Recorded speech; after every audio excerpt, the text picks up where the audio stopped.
The compressor in the east wing was acting up again. Jorge Mendoza stood in the mechanical room of the Fontainebleau Azur, listening to the rhythm of the massive HVAC unit with the practiced ear of a man who'd spent 15 years keeping Miami Beach hotels comfortable for tourists who never thought about the machinery that made their vacations possible. The hum was off. Not wrong enough to shut down, but irregular enough that he'd need to check the filters before the afternoon shift ended. He wiped sweat from his forehead with the back of his work glove. May in South Beach meant the AC ran hard, and when it ran hard, everything needed attention. The maintenance radio on his belt crackled. "Jorge, you copy?" It was Rashid, head of engineering. "Yeah, boss. East wing compressor. Probably filters again. Check it out, then swing by the lobby. We got a situation with one of the bellmen." Jorge frowned. "Medical?" "Maybe. Carlos looks like shit. Grey, sweating, won't go home." "On it." Jorge clipped the radio back and grabbed his tool bag. Carlos Vega had worked bell desk for 3 years. Good kid, always showed up, never complained. If he looked bad enough for Rashid to notice, something was wrong. The service corridor ran behind the scenes of the hotel's pristine facade, all concrete and exposed pipes, and the constant hum of equipment keeping paradise functioning. Jorge had walked these halls so many times he could navigate them in the dark. His daughter Sophia used to joke that he knew the hotel's guts better than his own house in Hialeah. She wasn't wrong. His phone buzzed. Text from his mother. "Mijo, you seeing the news? Something at UM." Jorge paused at the elevator. His mother, Abuela to Sofia, lived alone in Little Havana since his father passed 2 years ago. She watched too much news, worried too much about everything from hurricanes to crime to whatever the latest scare story was making rounds. He typed back, "Working, mummy. Call you later." The lobby elevator opened to controlled chaos. The Fontainebleau Azur prided itself on smooth operations, but something had disrupted the usual flow. Guests clustered near the front desk, voices raised. A Miami Beach police cruiser sat outside the circular drive, lights off but conspicuous. Jorge spotted Carlos immediately. The young bellman stood near the luggage cart station, one hand braced against the brass railing, his face the color of old concrete sweat soaked through his burgundy uniform jacket. His eyes had a glassy, unfocused quality that Jorge recognized from his father's last days in hospice. The look of someone not quite present in their body anymore. "Carlos." Jorge approached carefully. "Rashid said you weren't feeling good." Carlos turned slowly, as if movement hurt. "I'm fine." His voice came out thick, slurred, just tired. "You look like you need a hospital, man." "No hospitals." Carlos swayed. "They're full. I tried this morning, waited 3 hours. They said, go home." Jorge felt a cold thread of unease. Miami hospitals didn't turn people away unless something was seriously wrong with capacity. "What happened to you?" "I don't know." Carlos touched his neck, fingers trembling. "Yesterday, this guy in 1247, he grabbed me, scratched me. I think security threw him out. But this morning..." He gestured vaguely at himself. "Everything hurts. Can't think straight." Before Jorge could respond, a woman screamed near the revolving doors. The sound cut through the lobby's ambient noise like a knife, high, terrified, primal. Jorge spun to see a man in a polo shirt and khaki shorts stumble through the entrance, his vacation clothes splattered with blood. Not stumble, lurch. The man's movements were wrong, mechanical, like a puppet with tangled strings. Behind him, a woman in a sundress backed away, her scream transitioning to hyperventilation. The man's jaw hung slack, dark fluid dripping from his mouth. His eyes were clouded, milky, the whites threaded with burst blood vessels. "Sir, you need to..." The concierge, Miguel, moved toward the man with his hands up. Professional calm fracturing at the edges. "Sir, please, we can call..." The man lunged. Miguel barely got his arms up before teeth closed on his forearm. The sound, wet, crunching, cut through Miguel's scream. They went down together, the man on top, jaw working with horrible efficiency. Blood spread across the Italian marble in a widening pool. For a frozen moment, everyone in the lobby just stared. Then chaos erupted. Guests ran for the elevators, the stairs, the exits. Hotel staff rushed toward Miguel, then hesitated as the reality of what they were seeing penetrated shock. The security guard, Paulo, a former Dade County deputy, fumbled for his radio, his face pale. Jorge's training kicked in before conscious thought, 15 years of emergency procedures, of knowing where every shut-off valve and fire extinguisher and first aid kit lived. He moved toward the maintenance closet behind the bell desk, muscle memory guiding him while his brain struggled to process the impossible scene. "Oi, senor!" The words came out automatic, loud, authoritative, the voice he used to clear civilians from equipment rooms. "Get off him!" The man, the thing, looked up from Miguel's stringy bits of flesh hung from its teeth. Those clouded eyes fixed on Jorge with terrible empty focus. It opened its mouth, releasing a sound that wasn't quite a moan, not quite a growl, something animal and wrong that made Jorge's hindbrain scream danger. Miguel lay on the marble, conscious but going into shock, blood pumping from the ragged wound on his arm, his other hand clutched at the injury, futile and slippery. The thing that had been a tourist rose to its feet, lurching toward Jorge with unnatural mechanical persistence. Its movements were all wrong, no hesitation, no self-preservation, just forward motion driven by something beyond human will. Jorge's hand closed on a mop handle leaning against the maintenance closet door. Not ideal, not even close, but it was wooden, solid, 4 feet long. He gripped it like a baseball bat, his hands finding the balance point automatically. "Paulo!" he shouted at the security guard. "Help Miguel!" The thing lunged again, faster than its lurching gait suggested possible. Jorge swung. The mop handle connected with its shoulder, a solid hit that would have dropped any normal person. The thing stumbled sideways, crashed into a decorative planter, and immediately started getting up again. "Jesus Christ," Jorge breathed. It came again.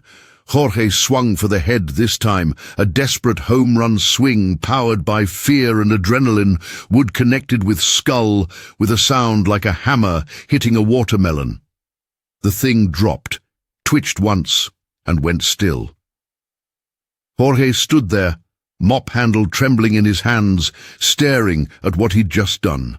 The lobby had gone quiet except for sobbing and the desperate sounds of Paulo trying to compress Miguel's wounds with his jacket. Then Carlos made a sound behind him. Jorge turned. The young bellman had collapsed against the luggage cart, his grey face now ashen. His eyes, still human, still aware, met Jorge's with something like apology before they rolled back in his head. Carlos convulsed once, his body arching, tendons standing out on his neck. "Rashid!" Jorge yelled toward the administrative offices. "Call 911!" Multiple emergencies. Rashid appeared in the doorway, phone all ready to his ear, his face going slack as he took in the scene. "They're saying all units are responding to incidents. They're asking if this is related to the university breach." "What breach?" "University of Miami. Something about their medical research facility. They keep saying Viper Hour on the police channels. Some kind of code." Rashid's voice shook. "Jorge, what the fuck is happening?" Before Jorge could answer, Carlos stopped convulsing. For a moment the bellman lay perfectly still, his chest no longer rising. Then his eyes opened, clouded, empty, transformed, and he lurched to his feet with that same mechanical wrong movement. "No," Jorge whispered. "No, no, no." Carlos's head swiveled toward him, jaw slack, that low moan building in his throat. The kid he'd trained on filter maintenance, who'd always been first to volunteer for the shit jobs, who'd made everyone laugh with his terrible impressions, gone. Something else wearing his face. Jorge gripped the mop handle tighter. His hands were shaking now, his mind refusing to accept what his eyes were showing him. This wasn't possible. People didn't die and get back up. This was Miami Beach, not some horror movie, not some... Carlos lunged. Jorge reacted on instinct, sidestepping and shoving. Carlos crashed into the marble check-in desk. The impact would have stunned a living person. Carlos just scrambled back to his feet, movements puppeted and relentless. The fire exit! Rashid pointed toward the south corridor. Get out of there! But Jorge saw Miguel on the floor. Paulo still desperately trying to stop the bleeding. His hands soaked red. Miguel's eyes were fluttering, his skin going the same grey colour Carlos had shown an hour earlier. And beyond the lobby windows, on Collins Avenue, more movement, lurching figures, people running, smoke rising from somewhere near Lincoln Road. Rashid, we need to barricade. Jorge's voice came out steadier than he felt. Right now, lock down the lobby access points. Get everyone to upper floors. You're insane. Do it. Jorge swung the mop handle again, catching Carlos across the chest and buying himself 3 seconds. Whatever this is, it's happening everywhere. We secure the building or we die. Rashid hesitated 1 more second, then his training kicked in too. Fire doors, stairwell access, move! The next 30 minutes blurred into frantic action. Jorge and the remaining staff, a handful of maintenance workers, Paulo, 2 housekeepers and Rashid, managed to seal the main floor access points, using fire doors, furniture, and anything else they could move. The hotel had been designed with security in mind after 9/11, with multiple lockdown points that had seemed paranoid during the safety drills. Now they were the only thing standing between order and chaos. Outside, Collins Avenue descended into a nightmare. Car accidents blocked traffic, people ran in every direction, and everywhere those lurching figures pursued them with mechanical, tireless persistence. The sounds filtering through the glass were worse than anything Jorge had ever heard. Screams, crashes, the wet sounds of feeding, and underlying it all, that low, moaning chorus. Miguel died on the lobby floor, despite Paulo's efforts. They dragged Carlos into a supply closet and barricaded it. The young man's, the thing's body pounding against the door with metronomic consistency, bang, bang, bang, never stopping, never tiring. Jorge sat with his back against the front desk, still holding the mop handle, now slick with blood. His radio crackled intermittently with emergency traffic, most of it incomprehensible, all of it terrified. The police channels had devolved into screaming, and static fire and rescue had stopped responding entirely. His phone buzzed. Abuela, Jorge, where are you? They're saying stay inside, lock doors. What's happening?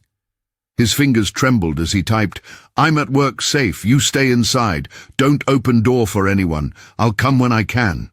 When you can. Mijo, when will that be? Jorge looked at the barricaded doors, at Miguel's body cooling on the marble, at the chaos visible through the windows. He thought about the causeways connecting Miami Beach to the mainland. 4 narrow arteries that would be clogged with fleeing traffic by now, probably blocked entirely, maybe even sealed by whatever remained of government authority. Little Havana was 7 miles west, might as well be 700. I don't know, Mummy, I don't know. He looked at his hands, at the blood drying under his nails, at the wedding ring he'd never taken off even after Maria left 3 years ago. Sophia was in Tallahassee at FSU, hopefully far enough away from whatever was consuming South Florida. Hopefully. Maybe. The sun was setting over the ocean, painting the sky in beautiful oranges and purples that had no business existing over hell. Jorge could see smoke rising from multiple points along the beach, fires that no one would come to extinguish. The power was still on, the hotel's generators and grid connections still functioning. But for how long? Paulo sat nearby, his shirt soaked with Miguel's blood, staring at nothing. What the fuck, Jorge? What the actual fuck? I don't know, man. Jorge's voice was hoarse. University breach. That's what they said, research facility, Viper Hour. That's not a real answer. It's the only one we've got. Rashid emerged from the office, his face grim. I got through to corporate. They're saying shelter in place. Don't evacuate. They're mobilizing security consultants, whatever that means. They want us to secure the building and wait for instructions. How long? They didn't say. The thing that had been Carlos continued pounding on the supply closet door. Bang! Bang! Bang! Jorge wondered how long the door would hold, how long any of this would hold. His phone buzzed again, but this time it wasn't Abuela. It was Sofia. Dad, are you okay? The news is showing Miami. It looks bad. Really bad. Please tell me you're safe, he typed. I'm safe, baby. Stay in Tallahassee. Don't come back here. Promise me. I promise. I love you. Te amo, mija. So much. Jorge put the phone away and stood up, his knees protesting. 15 years of maintenance work, of crawling through ducts and kneeling on concrete and climbing ladders, had taken their toll. He was 42, not old but not young, and every year showed in his joints, but he was alive, for now. Okay, he said to the small group of survivors, we need to assess our situation. Water, food, medical supplies. This building is our fortress, but we need to know what we're working with. You think we're staying here? One of the housekeepers, Rosa, stared at him. Jorge, we need to get out of here. Get to the mainland. The causeways are blocked by now. Even if they're not, they're covered with those things. Jorge gestured toward the windows. We go out there, we die. We stay here, fortify. We might survive until help comes. What help? Paulo's voice was hollow. Nobody's coming. You heard the radios. It's like this everywhere. Jorge didn't have an answer for that. He gripped the mop handle tighter, feeling the weight of it, feeling the impossible reality settling over him like a shroud. Outside, night fell over Miami Beach. The city's lights still glowed for now, creating islands of illumination in the growing darkness. But between those islands, shadows moved, thousands of them. Maybe tens of thousands. Whatever had started at the University of Miami, whatever Viper Hour meant, it had spread faster than anyone could have imagined. And now Jorge Mendoza, hotel maintenance worker, husband to an ex-wife, father to a daughter safely far away, son to a mother trapped across an impassable distance, stood in a luxury hotel lobby turned fortress and tried to figure out how to survive the end of the world. The thing that had been Carlos was still pounding on the door. Bang, bang, bang. Day one dissolved into night without clear demarcation, just a gradual darkening as the sky shifted from blood orange to purple to black. The city's lights remained on, powered by the grid that hadn't failed yet, creating a false sense of normalcy that made the horror worse. Jorge could see everything happening outside with terrible clarity. They'd moved to the second-floor management offices, barricading the stairwell access behind them. The elevation provided a better defensive position and a clearer view of Collins Avenue, though Jorge wasn't sure if seeing everything was actually better than huddling in the dark. 7 of them had made it to the upper floors. Paulo had his service pistol, a 9mm with 2 magazines, 40 rounds total. Not nearly enough. Rashid had grabbed the first aid kit from the administrative office, though Jorge didn't know what good bandages would do. Against whatever infection transformed people into those things, Rosa and Mariana, the 2 housekeepers who'd made it through, huddled together near the windows, speaking rapid Spanish in hushed tones. 2 guests who'd been trapped in the lobby, a couple from Ohio, Dennis and Carol, both retirement age, sat on the office couch looking shell-shocked. And Jorge, still holding that goddamn mop handle, because he didn't know what else to do with his hands. We need to take inventory, Jorge said, breaking the heavy silence. What do we have? What do we need? Rashid looked up from his phone, which he'd been staring at for the past 20 minutes. I've been texting the other hotels on the beach. Most aren't responding. The Delano says they're locked down, about 20 survivors. The Marriott... He swallowed. The Marriott's last message was 3 hours ago, just said, they're inside. Focus on what we can control, Jorge said, more sharply than he intended. Our building, our supplies. Paolo, what's our weapons situation? The security guard patted his holster. 1 pistol, 38 rounds left after the lobby. There's pepper spray in the security office, but I don't know if that works on them. Probably doesn't, Jorge said. What about makeshift weapons? The kitchen. Mariana spoke up, her English heavily accented but clear. Many knives, heavy pots, fire extinguishers. Jorge nodded. That's good. We'll need to raid the kitchen, but we do it smart, in pairs, with weapons, with an escape route. He turned to Rashid. What about the hotel itself? Structural advantages, vulnerabilities? Rashid pulled up a building schematic on his tablet. The hotel has 3 main sections, the tower, which is 32 floors, the poolside bungalows, and this main building with conference facilities. We've got the main building locked down. The tower has separate elevator banks and stairwell access, but those are already secured by keycard. The bungalows, he grimaced. The bungalows are ground level, lots of windows, no secure access points. If anyone's in there, they're probably already dead, Paolo finished, or one of them. How many guest rooms total? Carol asked quietly. It was the first time she'd spoken since they'd barricaded the stairs. 437, Rashid said. But occupancy was only about 60%, maybe 250, 300 guests when this started. Jorge did the math in his head, subtract the ones who'd fled or died in the initial chaos, factor in the ones who'd barricaded themselves in their rooms, and they were still looking at potentially hundreds of people in the building alive, dead, or something in between. We need to secure water first, he said. The hotel has backup water tanks on the roof, gravity-fed. As long as the pumps keep running, we have water. Food is secondary. We can go days without food, but water kills you in 3 days, faster in this heat. The kitchen's on the first floor, Rosa pointed out. We sealed it behind the fire doors, which means it's on the wrong side of our defenses. Jorge paced, thinking. But we can access it through the service corridors. I know every maintenance route in this building. We bypass the lobby entirely, go through the back passages. Dennis cleared his throat. Son, I don't mean to question you, but shouldn't we be calling someone? The government, the military. This is America. Someone has to be organizing a response. Jorge exchanged glances with Rashid. The question hung in the air like smoke. Sir, Paolo said carefully, we've been trying. Phone lines are jammed. 911 is overwhelmed.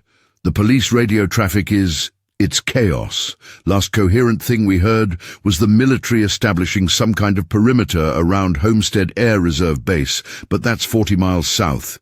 They're not coming to Miami Beach anytime soon. What about the causeways? Carol asked. Could we get to the mainland, find a hospital, a police station? Look outside, Jorge said, gesturing to the window. They gathered at the glass. From the second floor, they had a clear view of Collins Avenue and, in the distance, the MacArthur Causeway. Even without binoculars, they could see the gridlock. Cars abandoned at angles, some burning, others with doors hanging open. And between the vehicles, movement. Hundreds of those lurching figures, maybe thousands, wandering with mindless persistence. The causeways are blocked, Jorge said. Even if we could get to the mainland, what makes you think it's any better there? This started at UM. That's west of downtown. If anything, the mainland is worse. So we're trapped here, Dennis said flatly. We're fortified here, Jorge corrected. Big difference. This building has resources, security points, high ground. Out there, we're just meat. His phone buzzed. Abuela. Power went out. I hear shooting. Scared. Jorge's stomach dropped. Little Havana without power in the dark, with those things wandering the streets. His mother was 76, had arthritis, couldn't run, couldn't fight. She lived alone in a small house with windows that wouldn't stop a determined bird, let alone, he typed, "Get upstairs, lock yourself in bathroom, stay quiet." I'll find a way to you. How? When? Soon, I promise. The lie tasted like ashes. Jorge.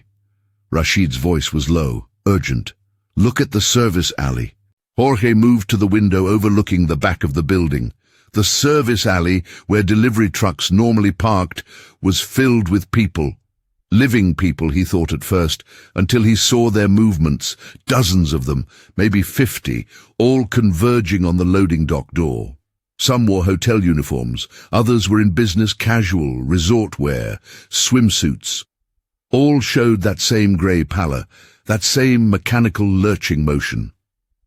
They can sense us, Mariana whispered, like sharks smell blood. They're drawn to sound and movement, Jorge said, watching their behavior. See how they cluster near the door. We made noise barricading, and they're responding, but they're not smart. They're not trying the door handle, not looking for another entrance, just pushing. As if to prove his point, the mass of bodies at the loading dock door simply pressed against it, moaning in discordant chorus. The door, steel, designed to resist forced entry, held firm, but the continuous pressure, the relentless shoving, made Jorge uneasy. How long until that door fails? Paulo asked. It shouldn't, Rashid said. It's commercial grade, reinforced frame. But if they keep pushing, if more show up, he trailed off. Jorge made a decision. We reinforce it from inside. Use the lumber from the maintenance shop, heavy furniture, whatever we can wedge against it. Then we seal off the service corridor entirely. Make it so even if that door fails, they can't reach the main building. That's a lot of work, Dennis said. Then we better start now. Jorge turned to the group. Paulo, your security. You keep watch. Protect us if anything gets through. Rashid, you know the building layout. You coordinate movement. Make sure we don't get trapped somewhere. Rosa and Mariana, you're our supply scouts. You know where the linens are stored, the toiletries, anything we can use. Dennis and Carol, you inventory everything we gather. Food, water, medical supplies, weapons. We need to know exactly what we have. And you? Paulo asked. I'm maintenance. I keep the building running, reinforce our defenses, make sure we have power and water. Jorge hefted the mop handle, and I kill anything that gets past the doors. They worked through the night. Jorge led teams through the service corridors he'd navigated for 15 years, moving cautiously through the building's hidden arteries. They found the kitchen unmolested, the fire doors had held, and loaded carts with non-perishables, bottled water, and every knife heavier than a paring blade. In the maintenance shop, Jorge grabbed tools that could serve double duty as weapons, a crowbar, a ball-peen hammer, a utility axe meant for emergency roof access. In the housekeeping storage, they found something unexpected. A janitor's cart abandoned mid-shift, its contents including several spray bottles of industrial cleaner. Jorge picked one up, read the label warning about corrosive properties and ventilation requirements. Caustic, he muttered.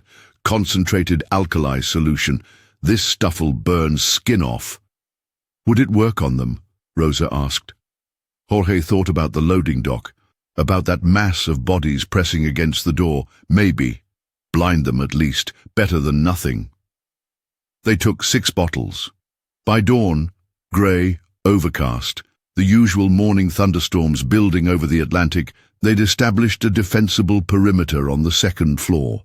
The stairwells were barricaded with furniture and lumber. The service corridors were blocked at strategic choke points. They had enough food for maybe 2 weeks if they rationed carefully, enough water for longer if the pumps kept running. Jorge stood at the window watching sunrise paint the ocean in shades of pewter and rose, feeling disconnected from his body. He'd been awake for over 30 hours. His hands ached from gripping the crowbar he'd traded for the mop handle. Every muscle protested movement. But sleep felt impossible, dangerous, like closing his eyes would make the nightmare permanent. His phone buzzed. Sophia, Dad, the news is saying martial law in South Florida. They're evacuating North Florida too. FSU is shutting down. I'm going to stay with Rachel's family in Alabama. Are you still okay? He typed, I'm fine, stay safe. Keep moving north if you have to. What about Abuela? Jorge closed his eyes. I'm working on it. Another lie. You need to sleep, Rashid said from behind him. Can't. Jorge, you've been going non-stop. You crash now. You're useless later. I'm fine. You're not fine. None of us are fine. Rashid moved to stand beside him at the window. But we need you functional. We need your knowledge of this building, your skills. So sleep, even just a couple hours. I'll keep watch. Jorge wanted to argue, but exhaustion was catching up to him now that the adrenaline was fading. His vision kept blurring, his thoughts moving like syrup. 2 hours, he agreed. Then we need to scout the upper floors. Make sure we're alone in this building. 2 hours, Rashid confirmed. Jorge found an empty office, locked the door, and collapsed on the couch. Sleep hit him like a hammer, dragging him down into darkness where Carlos's grey face and Miguel's screams followed him, where his mother called his name from across an impassable distance, where the moaning of the dead rose like a tide. He dreamed of water turning red, of the ocean filling with bodies that didn't drown, of Miami Beach sinking beneath waves that tasted like copper and rot. He woke to Rashid shaking his shoulder, his face urgent. Jorge, we've got movement in the building, 3rd floor, east wing. Someone's alive up there. Jorge was on his feet instantly, exhaustion forgotten, the crowbar back in his hands. Alive or infected? They're calling for help, using words. One of them says she's a doctor. They approached the 3rd floor cautiously, Paulo leading with his pistol, Jorge right behind with the crowbar, Rashid at the rear watching their backs. The hotel's central tower had guest rooms arranged along both sides of a long corridor, doors numbered in ascending order, emergency exit signs glowing red every 50 feet. The sound came from room 347. Please, a woman's voice, hoarse and desperate. We know someone's out there. We heard you moving last night. Please, we need help. Paulo and Jorge exchanged glances. It could be a trap, though Jorge couldn't imagine how the infected could fake human speech. But people could be as dangerous as the dead now, maybe more dangerous because they could plan, could deceive. How many of you? Paulo called out, keeping his pistol ready. 4, me, 2 kids, and an older man. We've been locked in here since yesterday. We're running out of water. Are any of you injured? Bitten? A pause. No. We're all healthy. We saw what's happening. We know what being bitten means. Jorge stepped closer to the door. I'm Jorge. Hotel maintenance. If we let you out, you need to follow our instructions exactly. We have a safe zone on the 2nd floor, but getting there requires moving through unsecured areas. You understand? Yes, please. My daughter is 8 years old. She needs water. Jorge looked at Paulo, who nodded reluctantly. Cover me, Jorge said, then called to the door. Back away from the entrance. When I unlock it, you come out slowly, hands visible. Any sudden moves and security shoots. Clear? Clear. Jorge used his master keycard. Thank God the electronic locks were still functioning, and pushed the door open, crowbar ready. The room was dark, curtains drawn, and smelled like fear and stale air. As his eyes adjusted, he made out 4 figures. A woman in her 30s, professional-looking even in yesterday's rumpled clothes. 2 kids, a girl maybe 8 and a boy around 10, and an older man, 70s, wearing a hotel robe. I'm Dr. Sarah Chen, the woman said, keeping her hands visible as requested. These are my children, Emma and Tyler. This is Mr. Patterson. He was in the room next door when everything started. We broke through the adjoining door to stay together. You're a medical doctor, Rashid asked, neurologist, University of Miami faculty. Her expression darkened. I know what happened. I know what caused this. Jorge felt his pulse spike. Viper hour. Sarah's face went pale. How do you know that term? Police radio traffic. They kept mentioning it yesterday. And something about a university breach. She closed her eyes. God, They were supposed to contain it. The protocol was supposed to work. "What protocol?" Paolo demanded. "What the hell is happening?" Sarah looked at her children, then back at them. "Not here, not in front of them, but I'll tell you everything once we're secure, I promise." Jorge studied her face, looking for deception and seeing only exhausted honesty and guilt. "Okay, everyone stays together. We move fast and quiet. The stairwell is barricaded, so we're taking the service corridor." He turned to the kids. "Emma, Tyler, you need to be very quiet. Can you do that?" Both children nodded, their eyes wide and frightened but focused. Jorge remembered Sophia at that age, how kids could be surprisingly tough when adults gave them permission to be brave. The journey back to the second floor took 15 minutes of careful movement through service corridors that Jorge knew intimately. They encountered no infected, though the moaning from the loading dock area was audible through the walls, a constant reminder of the siege outside. When they reached the safe zone, Rosa immediately took charge of the children, getting them water and granola bars from their supplies. Dennis and Carol helped Mr. Patterson to a seat. The old man was trembling with exhaustion, his face grey.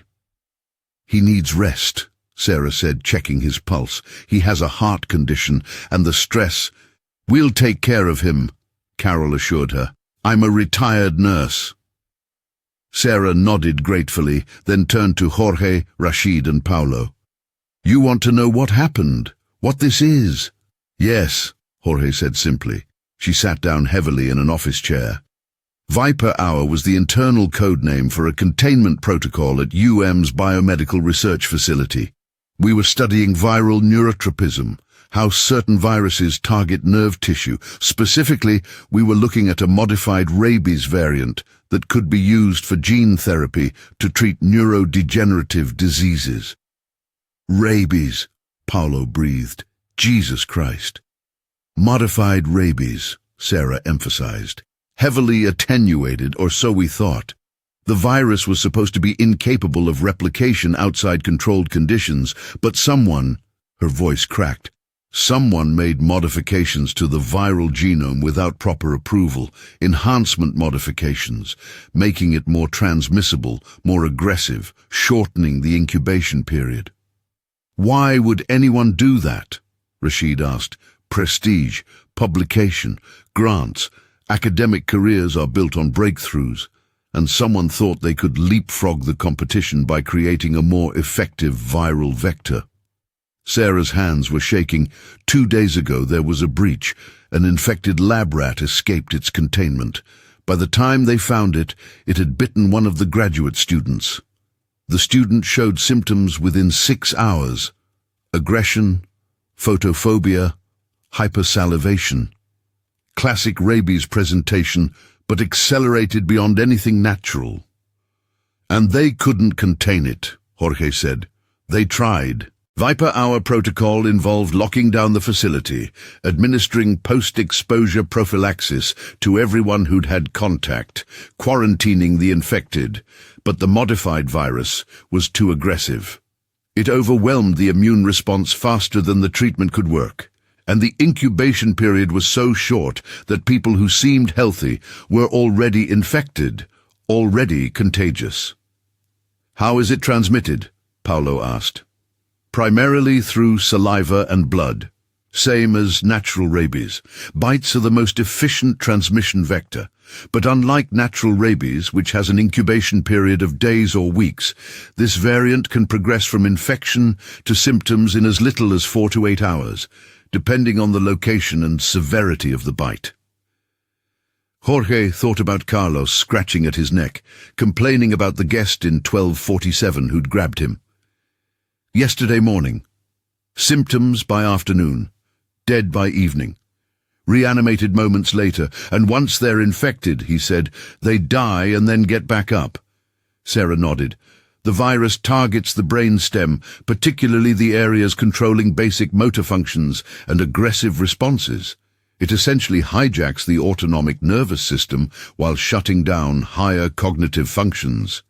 The infected person experiences a kind of locked-in state, aware but unable to control their actions, before brain death occurs. But the virus doesn't need a living host. It can maintain basic motor function even after cardiac arrest, using stored ATP and electrical impulses in the nervous system. "They're not zombies," Rashid said slowly. "They're corpses controlled by a virus." Functionally, yes, the term zombie is as accurate as any. The virus keeps certain systems running: muscular coordination, basic sensory responses, the drive to bite and spread infection. Everything else is gone. "How long do they last?" Jorge asked. "Without food, without water, do they eventually break down?" "In theory, yes. Cellular degradation, bacterial decomposition, physical damage accumulation, days, maybe weeks. But we're in South Florida in summer. Heat accelerates decomposition.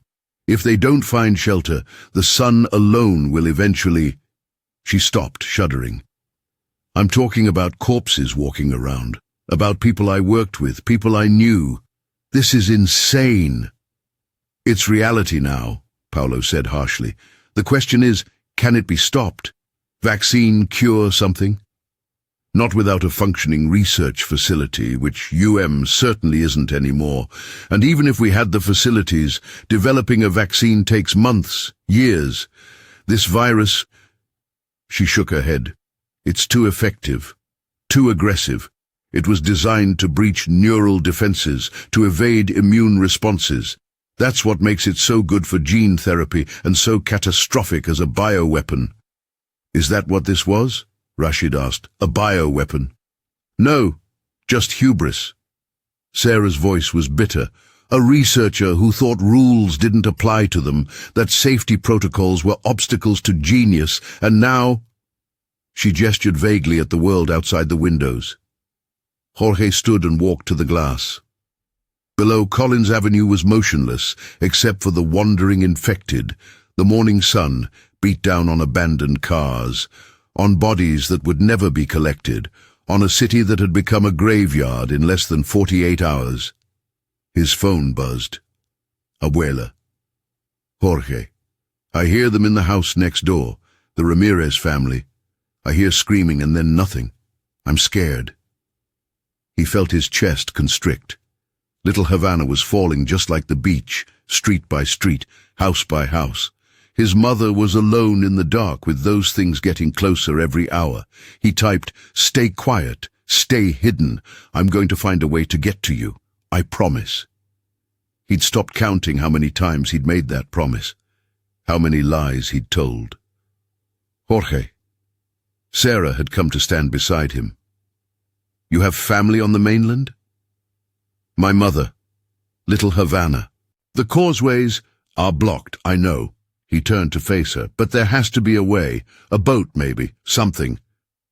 "It's 7 miles across Biscayne Bay," Sarah said gently, "and those things don't drown. Anything that capsizes, you're in the water with them. And even if you make it across, then what? You're alone in a city full of infected, trying to navigate to a specific location, trying to get her back across the water. The odds—" "I know the fucking odds," Jorge snapped. Then more quietly, "I know, but she's my mother." Sarah didn't respond, just put a hand on his shoulder for a moment before walking away. Jorge stood at the window as the day progressed, watching the beach die in slow motion. Occasionally, he saw survivors moving between buildings, desperate scavenging runs that sometimes succeeded and sometimes ended in screams and silence. The infected were everywhere now, drawn by noise and movement, congregating in hordes that moved with terrible, mindless purpose. By midday, the power was still on, but flickering occasionally, the grid stressed beyond its design parameters. The hotel's backup generators would kick in if the main power failed, but they ran on diesel, and the fuel tanks would eventually run dry. Jorge gave it a week, maybe 2, before they were down to emergency lighting and hand-pumped water. "We need to expand our defenses," he told the group during what passed for lunch, granola bars and bottled water consumed in the second-floor conference room. "Right now we control this floor and access to the kitchen. We need to secure more supplies, more space.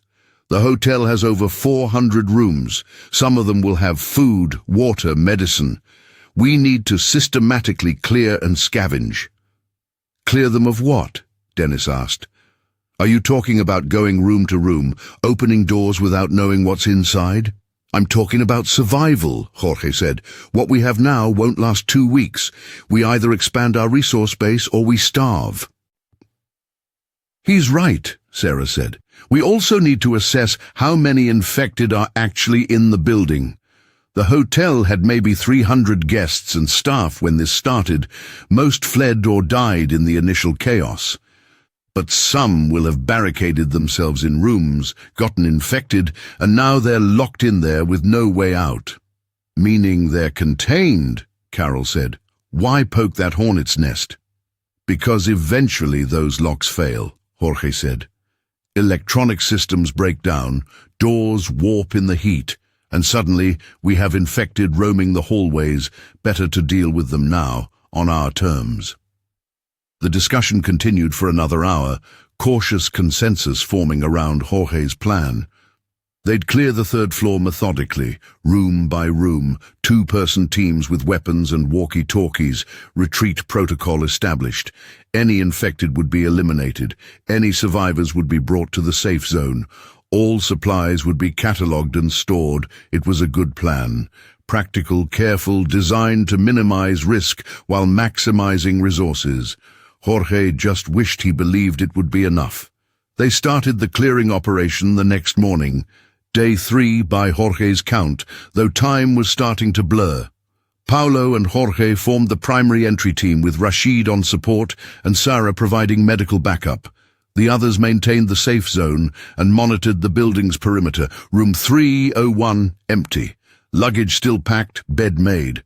Whoever stayed here had fled early. Room 302, blood on the bathroom floor, a handprint smeared on the mirror. No body. Jorge felt his skin crawl. Room 303, locked from inside. They knocked, announced themselves, waited. No response. Jorge used his master key carefully, crowbar ready. The room was barricaded with furniture piled against the door, but they managed to push through inside. They found an elderly couple in the bed, holding hands, empty pill bottles on the nightstand. They chose their exit, Paulo said quietly. Jorge covered them with a sheet and moved on. Room 304. A scream greeted them the moment the door opened. A woman in a sundress launched herself at Jorge, grey-faced, jaw snapping, moaning that awful sound. He swung the crowbar on instinct, connecting with her shoulder. She stumbled but kept coming. Paulo fired once, loud in the enclosed space, leaving Jorge's ears ringing, and the woman dropped. They stood there breathing hard, staring at the body. First one won't be the last, Paulo said. He was right. By the end of the day, they'd cleared 20 rooms. They found 3 more infected and put them down. They found 2 survivors, a young couple who'd barricaded themselves and rationed their minibar, and escorted them back to the safe zone. They collected bottled water, snacks, a first aid kit, various toiletries, and 2 suitcases full of clothes that might fit the growing group. They also found a man who'd been bitten but hadn't turned yet. He was in room 318, feverish and grey, scratches on his arms, seeping clear fluid. He knew what was happening to him. "Please," he begged, "don't let me become one of those things. Just make it quick." Sarah checked him over, her face grim.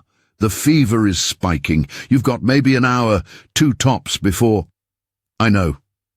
The man's voice was surprisingly calm. "I saw what happened to my wife. She attacked our daughter. I had to—" He couldn't finish. "Please, I don't want to do that to anyone." Paulo looked at Jorge. Jorge looked at Sarah. The man looked at all of them with desperate, dying hope. "Give us a minute," Sarah said, then pulled them into the hallway. "We can't save him. The virus is too far progressed, but we could restrain him, keep him contained, use him to—" "No," Jorge said flatly, "we're not using people as lab rats. We need to understand this virus. We know enough it kills you, then puppets your corpse. Anything else is academic." Jorge turned to Paulo. "Can you do it?" Paolo's hand drifted to his holster. Yeah, but we're down to 28 rounds now. Use the crowbar, the man called from inside the room. Save your bullets. I won't fight it. In the end, Jorge was the one who did it. Quick, clinical, the way his father had taught him to kill chickens on his grandfather's farm in Cuba before the revolution. The man closed his eyes and never opened them again. They left him on the bed and moved to the next room. By day 5, they'd cleared the entire 3rd floor and half of the 4th. The group had grown to 14, 12 adult survivors and Sarah's 2 kids. They'd established a routine: morning clearing operations, afternoon fortification and supply management, evening watch rotations. Jorge's master keycard became the most valuable tool in the hotel, granting access to every room, every storage closet, every maintenance area. The power flickered more frequently now. The building's generator kicked in 3 times on day 6. Each time, struggling more to stabilize the load, Jorge spent hours in the mechanical room, nursing the systems, adjusting fuel mixture, bypassing failing circuits. The hotel had been designed for reliability, but it had never been designed for unmaintained operation during a societal collapse. How long can you keep it running? Rashid asked, watching Jorge work. Week, maybe 2. The diesel tanks are 3/4 full, but we're burning through fuel, keeping the HVAC running. If we shut down air conditioning, we buy more time, but summer in Miami without a sea. He didn't finish. Everyone knew what that meant. Unbearable heat, faster food spoilage, increased infection risk from any infected that got inside. What about solar? The hotel has solar panels on the roof. Jorge nodded. For hot water and supplemental power, yeah. Not enough to run the whole building, but enough to keep emergency systems online. Problem is maintaining them. We'd need to access the roof, which means going outside. Is that so bad? We're on the top floor. The infected can't climb. Can't they? Jorge gestured to the window. On the street below, a small horde had congregated around a fire escape at the building across Collins Avenue. Several infected were attempting to climb, their motor control too degraded to manage the ladder, but their persistence was unsettling. They're stupid, but they're relentless, and it only takes one getting lucky. His phone buzzed. The cellular network was spotty now, towers failing or overloaded, but occasionally messages got through Sophia. Dad? We made it to Alabama. Rachel's family has a farm. We're safe. How are you? He typed, still secure. Food and water holding. Don't worry about me. What about Abuela? Have you talked to her? Jorge stared at the question. He hadn't heard from his mother in 18 hours. His last 3 messages had gone undelivered, showing single grey check marks instead of double blue. Either her phone was dead, or the towers in Little Havana were down, or... He didn't let himself finish that thought. Working on it, he typed, focus on staying safe. I love you. The response came immediately. I love you too. Please, be careful. Jorge, Sarah's voice over the walkie-talkie, we have a situation. 4th floor, East Wing. You need to see this.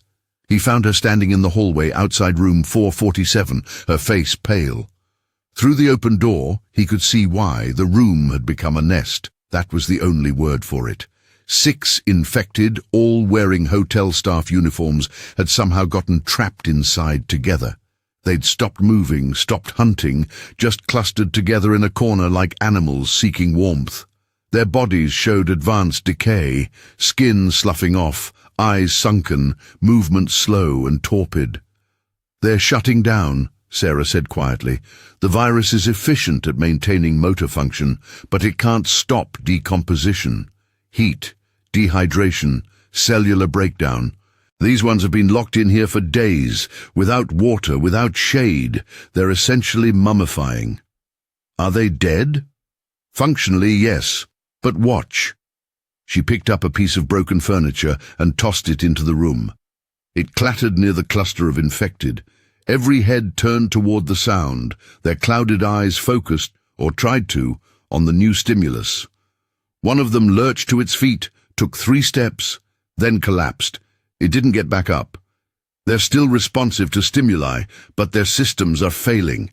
Another day or 2 and they'll be completely immobile. Give it a week in this heat and they'll be dust. So we just wait them out, Jorge said. Let nature do our work. In enclosed spaces, maybe, but outside, where they have access to shade, to standing water from rain, to... She hesitated. To fresh sources of hydration. They'll last longer. Jorge understood what she wasn't saying. Every person the infected killed, every body they fed on, potentially extended their operational lifespan. The virus might not be able to stop decomposition, but it could slow it if provided with resources. How long? He asked. Worst case, with ideal conditions? Weeks, maybe months if they're lucky with weather and scavenging. But eventually, yes, they'll all break down. The question is whether we can survive long enough to see it. That night, Jorge couldn't sleep. He stood at the window watching the beach under moonlight, seeing the infected wandering between buildings like damned souls in purgatory. Fires still burned in several locations. The Delano was completely engulfed, a tower of flame visible for miles. No fire department had come. The fire would burn itself out eventually, consuming everything flammable before starving for oxygen. The walkie-talkie crackled. Movement at the south entrance. Multiple hostiles attempting to breach the barricade. Jorge grabbed the crowbar and ran. The south entrance, one of the secondary access points they'd blocked with furniture and lumber, was under assault. Not from infected, but from living people. A dozen of them, maybe more, working together to dismantle the barricade from outside. "Open up!" someone shouted. "We know you've got supplies in there! Food, water! You have to share!" Jorge reached the barricade to find Paulo already there, pistol drawn, but pointed at the floor. Through gaps in the furniture, Jorge could see faces, desperate, sunburned, wild-eyed. "You need to leave," Paulo called out. "This building is secured. We're not opening up." "Fuck you. You can't just hoard everything while people starve." "We have families in here, kids. We're not risking our security. We have kids too, you selfish assholes. You have to help us." Jorge stepped forward. "How many of you?" 14. "We've been hiding in the parking garage across the street. We're out of food, out of water. Please, some of us are injured." Jorge felt the weight of the crowbar in his hands, felt the eyes of his own group watching from behind him. 14 more people, 14 more mouths to feed, to protect, to worry about. Their supplies were already stretched thin, but these were living people, survivors just like them, and turning them away meant condemning them to death. "Jorge," Rashid whispered, "we can't. Our food won't last. We have water. For now. But once the power goes..." "I know." Jorge turned back to the barricade. "Anyone bitten? Anyone showing symptoms?" "No, we've been careful." "You open this door and everyone gets checked. By a doctor. Anyone showing infection signs gets quarantined. You don't follow our rules. You're back out there. Understand?" A pause. Then, "Understood. Thank you. God, thank you." Paulo grabbed Jorge's arm. "This is a mistake." "Maybe, but I'm not turning away kids because we're scared." They opened the barricade carefully, weapons ready, Sarah standing by to examine each person as they entered. The new arrivals looked rough, filthy, dehydrated, some with minor injuries, but none showed signs of infection. They were genuine survivors, desperate but not dangerous, at least not yet. The group dynamics shifted immediately. The original survivors, those who'd been there from day one, regarded the newcomers with suspicion. The newcomers were grateful at first, then increasingly resentful when they realized the existing group had first claim on the best sleeping areas, the warmest food, the cleanest clothes. "This is how it starts," Dennis muttered to Jorge on day 7. "Group gets too big, resources get strained, people start looking out for themselves." We're all looking out for ourselves, Jorge said. We're just doing it together. For now. The old man was right to be concerned. By day 8, tensions were rising. Arguments over food distribution, over work assignments, over who got the rooms with windows versus the interior offices, small resentments growing into larger conflicts. And then the diesel ran out. Jorge had known it was coming, had been watching the fuel gauge drop with the inevitability of a clock winding down. When the generator coughed, stuttered and died on the afternoon of day 9, it still felt like a gut punch. The lights flickered and died, the air conditioning wheezed to a stop, the gentle hum of electronics that had been the background noise of their survival faded to silence. "Everyone stay calm," Jorge called out, clicking on his flashlight. "We knew this was coming. We have emergency lighting, hand crank pumps for water, we're prepared." But preparation only went so far. By the evening of day 9, the temperature inside the building had climbed above 90 degrees. By nightfall, it was approaching 100, the building's thermal mass retaining heat like an oven. People stripped down to underwear, lying on cool marble floors, gasping in the oppressive humidity. "We need to open windows," one of the newcomers, a man named Travis, demanded. "We're going to die of heat stroke in here." "We open windows, the infected can hear us," Paolo said. "They'll converge on the building." "So what? We're already under siege. At least we won't cook to death." Jorge stepped between them. "We compromise. Upper floor windows only. Where sound won't carry as easily, small openings, just enough for air circulation. But we maintain noise discipline. No shouting, no loud movements." They opened windows on the 5th and 6th floors, creating a chimney effect that drew hot air up and out. It helped, but not enough. The building remained stifling, and with the heat came other problems. Food spoiling faster, infections from minor cuts, dehydration despite their water supplies, and tempers fraying like rope under tension. On day 10, 2 of the newcomers tried to raid the food storage while everyone else was asleep. Paolo caught them, and the confrontation almost turned violent. Jorge had to physically step between Paolo's gun and Travis's crowbar. "This is bullshit," Travis shouted. "You're hoarding food while we're starving." "We're rationing," Jorge said evenly. "Everyone gets the same portions. You want more, you participate in scavenging runs like everyone else." "Scavenging where? Everything nearby is picked clean." "Then we expand our range, go farther, take more risks." "Easy for you to say. You know this building. You have your safe little kingdom. The rest of us are just—" "The rest of you are alive because we let you in," Paolo interrupted. "Don't forget that." The argument ended with Travis and his companion confined to a locked room for 12 hours. Not as punishment, Jorge explained, but as cooling-off period. It didn't help. By the time they were released, the damage was done. The group had split into factions. The original survivors, loyal to Jorge and his leadership, and the newcomers, resentful and increasingly rebellious. Sarah pulled Jorge aside on day 11. "This isn't sustainable. You need to either assert strong control or split the group."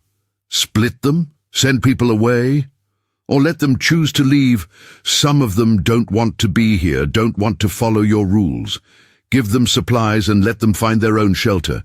Maybe they'll have better luck elsewhere. Or maybe they'll die. Maybe, but right now they're poisoning the group dynamic. You've done everything you can to keep people together, but sometimes—" She trailed off, looking tired and older than her years. "Sometimes survival means making hard choices about who gets saved." Jorge wanted to argue, but he couldn't. He'd seen how Dennis hoarded food in his room, how Rosa refused to work with any of the newcomers, how the kids were picking up on the adults' tensions and acting out. They were 28 people crammed into 2 floors of a hotel that had lost power, running out of food, running out of water, running out of hope. And then the infected got inside. Jorge never figured out exactly how. Maybe a barricade failed. Maybe someone opened a door they shouldn't have. Maybe one of the survivors had been hiding a bite, lying about being clean, and turned in the middle of the night. However it happened, the result was chaos. The screaming started around 2 in the morning on day 12, dragging Jorge from restless sleep. He grabbed the crowbar and ran toward the sound, Paulo right behind him with the pistol, others emerging from rooms with flashlights and makeshift weapons. They found carnage in the 4th-floor corridor. 3 infected, 2 in hotel uniforms, 1 in torn resort wear, had somehow gotten past their barricades. 2 of the newcomers were already down, torn open, blood spreading across the floor in dark pools. A third was fighting for his life, using a chair to hold off an infected that had backed him into a corner. Paulo fired twice. Both infected dropped Jorge, swung the crowbar at the third, connecting hard enough to shatter its skull. It collapsed in a heap of limbs and rot. The corridor fell silent except for sobbing and labored breathing. The survivor in the corner, a man named Kevin, stood trembling, uninjured but traumatized. The 2 on the floor weren't so lucky. Both were dead, throats torn out, eyes staring at nothing. How did they get in? Rashid's voice shook. All the barricades were secure. I checked them myself before. Someone let them in. Paulo turned, scanning the gathering crowd with cold eyes. Or someone got infected and turned. Either way, our security is compromised. You're saying one of us, Travis started. I'm saying 3 infected didn't materialize out of thin air. They came from inside the building or someone opened a door. Paulo's hand was still on his holster. So which is it? Who fucked up? No one answered. Jorge could see it in their faces. Fear, suspicion, guilt. Anyone could have made a mistake, could have left a door unsecured, could have let their guard down for one fatal moment, or someone could have done it deliberately. We lock down, Jorge said. Right now. Everyone goes to the main conference room. We do a full head count, check everyone for bites, secure every entry point again. No one goes anywhere alone. We're back to day 1 protocols. You can't lock us down, Travis began. Jorge spun on him. People just died. Our security is breached. I absolutely can lock us down, and I absolutely will. You want to argue? You can do it outside the barricades. Your choice. Travis backed down, but his eyes promised future trouble. They spent the rest of the night doing a complete security sweep. No more breaches were found, but the damage was done. Trust, already fragile, had shattered. People slept with weapons within reach. The original survivors and newcomers avoided each other entirely. The conference room felt less like a refuge and more like a powder keg. On day 13, Travis and 6 others from the newcomer group asked to leave. Give us supplies, he said to Jorge. Food, water, weapons. We'll find our own place. You won't have to worry about us anymore. Jorge wanted to refuse, to say they needed to stick together, that splitting up was suicide. But he saw the determination in their faces, saw how the rest of the group watched with barely concealed hope that the troublemakers would leave. You go out there, you probably die, he said. You know that, right? We'll take our chances. Better than sitting here waiting to starve or get eaten. In the end, Jorge gave them 3 days' worth of food and water, 2 of the kitchen knives, and 1 of the industrial cleaner sprayers. Not enough to survive indefinitely, but enough to give them a chance. He watched them leave through the south entrance at dawn, 7 people disappearing into the maze of abandoned buildings and wandering infected.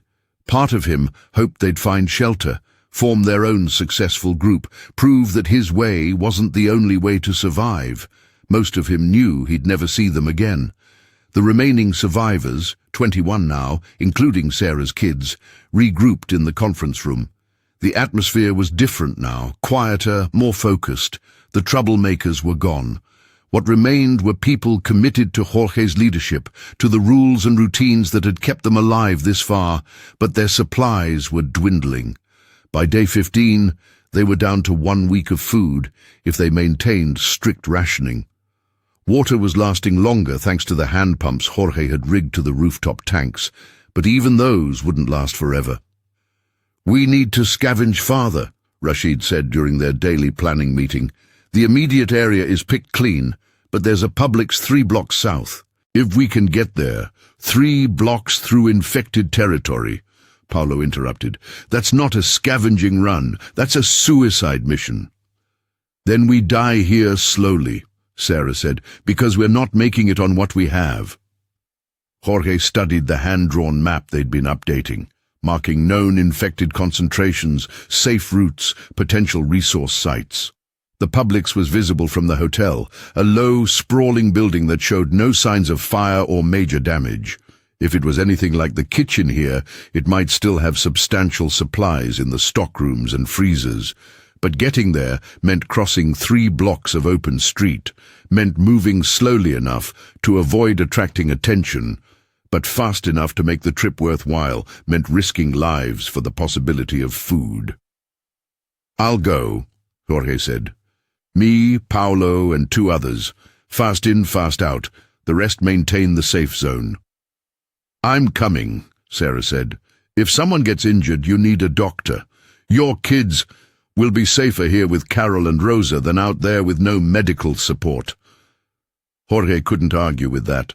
"Okay, me, Paulo, Sarah, and 1 more. Rashid?" The engineer nodded reluctantly. "Yeah, but I want a promise. If this goes bad, you leave me behind. Don't risk the group for 1 person." "We're not leaving anyone behind," Jorge said, though he knew it was another lie. When it came down to it, when survival demanded ruthlessness, he'd leave anyone behind. He'd leave everyone behind if it meant saving himself. He just hadn't admitted it out loud yet. They prepared for the scavenging run with military precision, gathering weapons, mapping the route, establishing communication protocols. They'd leave at dawn when the infected were most sluggish, take the service alley to Collins Avenue, cut south staying close to buildings for cover, hit the Publix, load up, and return the same route 3 hours, tops. Jorge spent the night before the run, checking and rechecking his gear, crowbar, flashlight, the industrial cleaner sprayer with its caustic contents, a backpack for supplies, a walkie-talkie, and his phone with its dwindling battery. He texted Sophia one last time, "Doing a supply run tomorrow. Should be fine. I love you." No response. The cell towers in Alabama were probably overloaded or down entirely. He tried not to think about what that meant for his daughter's safety. He tried texting Abuela but got no service at all. Little Havana was dark in every sense. Dawn on day 16 came grey and overcast, the usual morning storms building over the Atlantic. Good weather for the run, the infected were less active in rain, and the noise would cover their movements. Bad weather for visibility and footing, but Jorge would take the trade-off. They gathered at the south entrance, weapons ready. Game faces on, Jorge could see fear in everyone's eyes, but also determination. They'd survived this long by being smart, careful, methodical. This was just another challenge. "Remember," he said quietly, "quiet movements, no unnecessary noise. We stick together. If someone falls behind, we all stop. No heroes, no risks, clear?" 3 nods. They opened the door and stepped into hell. The street was worse than Jorge had imagined. Abandoned cars blocked every intersection, some burned down to skeletal frames, others simply sitting with doors open and interiors gutted by scavengers or weather bodies lay everywhere. Some fresh enough to still attract flies, others little more than sun-dried husks in the gutter. The smell was apocalyptic. Rot, smoke, chemicals, and underneath it all the sweet, sick odor of advanced decomposition and the infected. God, so many infected. They wandered alone and in groups, meandering between buildings with mindless persistence. Some wore tatters of vacation clothes, some business casual, some nothing at all. Decay had advanced significantly in the 16 days since the outbreak. Faces had melted into skulls, limbs had gone skeletal, movement had become even more uncoordinated and stumbling. But they were still dangerous, still driven by whatever viral imperative kept their corpses moving. Jorge led the team south, moving building to building, freezing when infected got too close, using hand signals to coordinate. The rain started after 10 minutes, a light drizzle that darkened the concrete and muffled sound. They crossed the first block without incident. The second block was where things got complicated. A horde, 20, maybe 30 infected, had congregated around what looked like a survivor's last stand. A panel van was parked sideways across the street, its doors barricaded from inside, but someone inside was making noise. Music! Jorge realized with sick dread someone had turned on the radio, and now every infected in a 6-block radius was converging on the sound. "We go around," Paulo whispered. But the infected had blocked the side streets. Going around meant adding 15 minutes to their route, maybe more. "Through the building," Jorge decided, pointing to an Art Deco apartment complex with a breached front door. "We cut through. Come out on the other side." They slipped inside before the infected could react to their presence. The apartment lobby was dark, humid, stinking of mold and death. Something had died in here, multiple somethings, and not recently. Jorge tried breathing through his mouth, but the taste was worse than the smell. They found the stairs and climbed to the second floor, looking for a way through. The building had a courtyard design, with an open interior space and exterior balconies. From the second-floor walkway, they could see across the courtyard to the opposite wing. "There!" Rashid pointed to a maintenance ladder connecting the two sides. "We cross there, take the opposite stairs down, we're past the horde." It was a good plan. Would have been a great plan if the ladder hadn't been rusted through in the middle. Jorge tested it carefully, feeling the metal flex and creak under his weight. It'll hold. Barely. One at a time, moving slowly. He went first, the crowbar strapped to his back, moving hand over hand across the 20-foot span. The ladder swayed with each movement, bolts groaning in their moorings. Below, the courtyard was full of standing water and floating debris, including several bodies in various states of decay. He made it across and signaled for the next person. Sarah went, lighter than Jorge, moving with efficient precision. Then Rashid, heavy-set and sweating. The ladder, bowing under his weight but holding Paulo, was halfway across when the infected found them. Jorge never figured out if they'd been drawn by sound or sight or just blind luck. But suddenly the courtyard was full of them.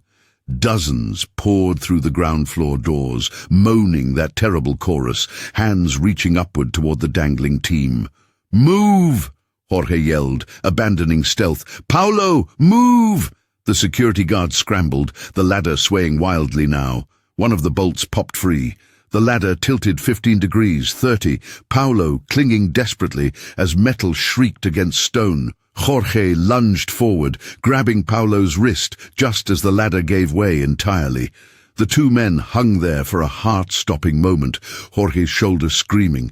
Paulo's weight, threatening to pull them both into the courtyard full of infected Rashid, grabbed Jorge's belt, adding his strength. Together they hauled Paulo up, the security guard's legs kicking at empty air, while infected moaned and reached below. They collapsed on the balcony, gasping, as the horde tried unsuccessfully to reach them. The infected couldn't climb, but they could gather, and they did, filling the courtyard with bodies and sound that would draw even more. "We need to go," Sarah said, "before this building fills up." They ran, down the opposite stairs, through a ransacked apartment that still had family photos on the walls, out a shattered window onto a fire escape.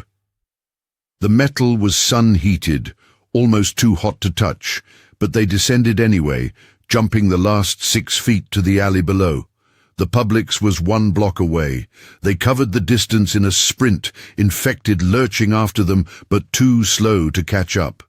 The supermarket's glass doors were shattered, the interior dark and looted, but Jorge had been counting on that looters took from the front. The stockroom in back might still have supplies. They plunged inside, flashlights cutting through the gloom. The supermarket reeked of spoiled food and something worse.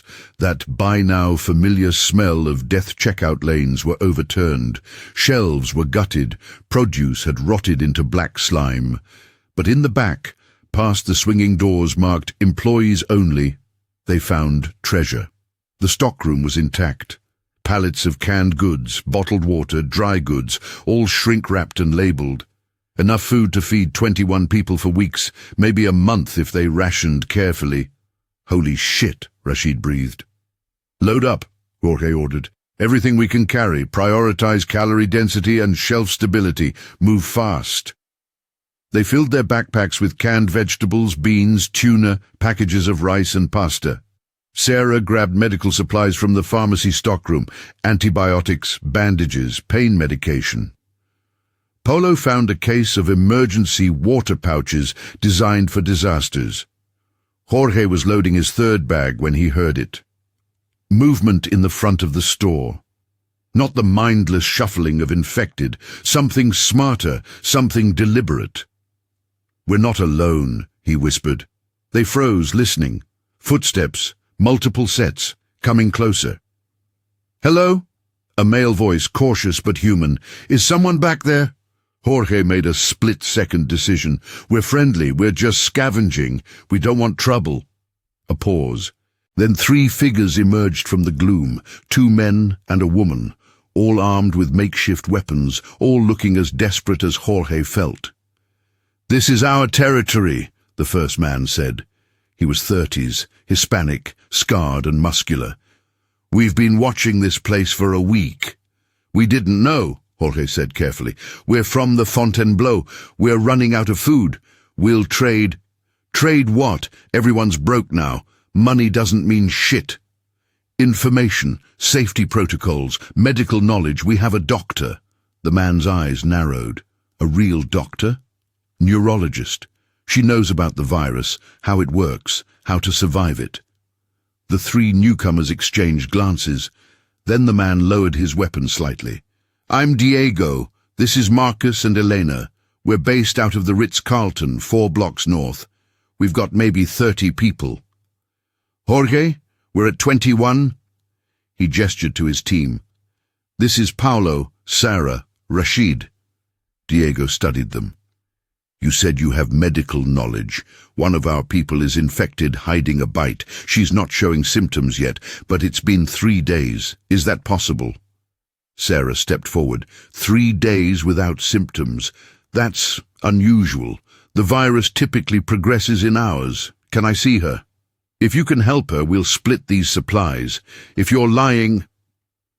Diego let the threat hang. Jorge looked at his team. They were already loaded with food, enough to last their group a week or more.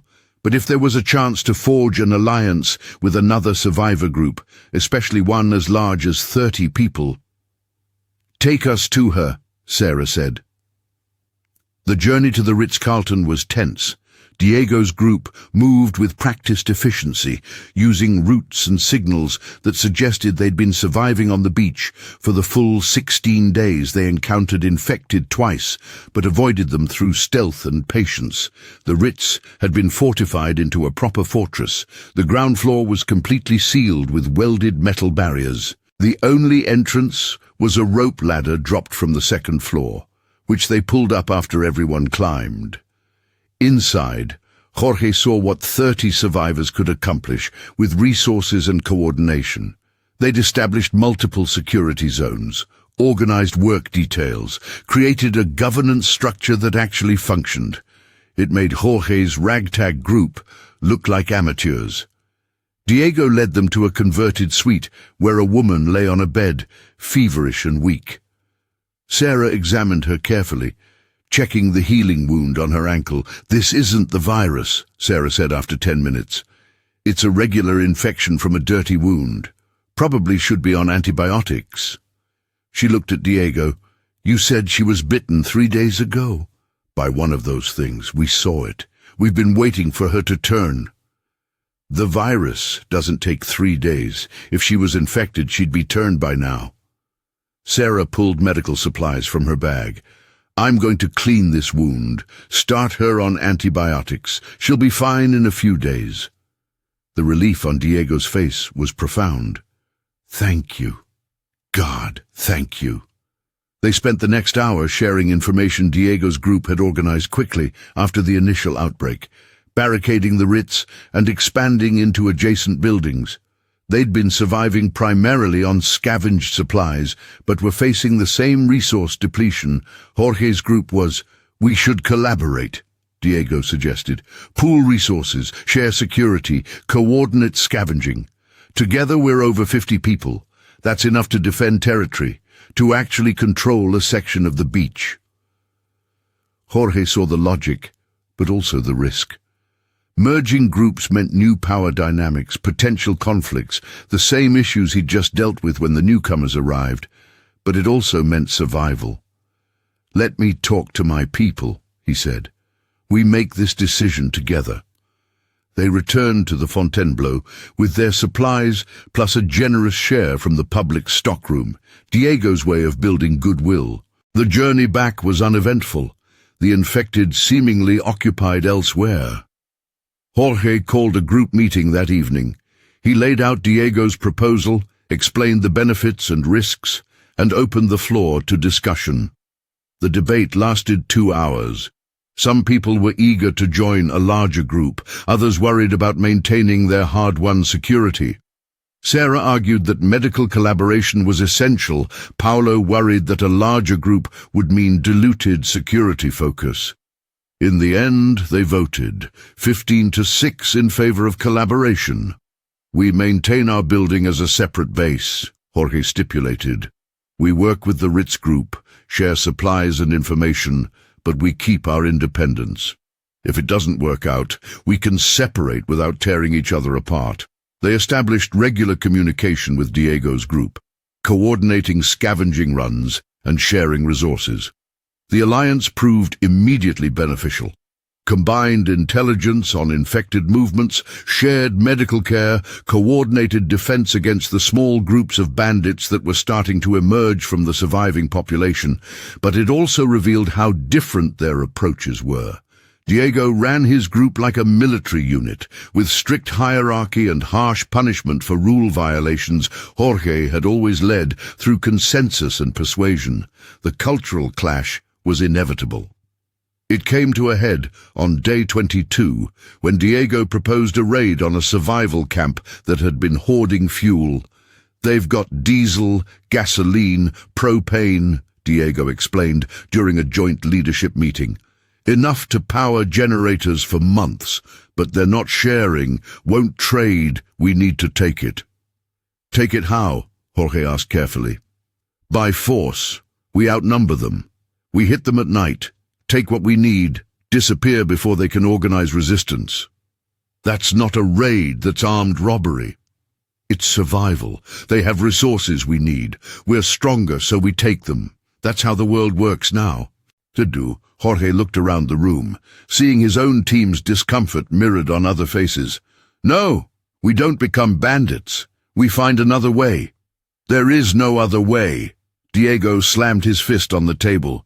"You think we can all hold hands and sing Kumbaya while we starve?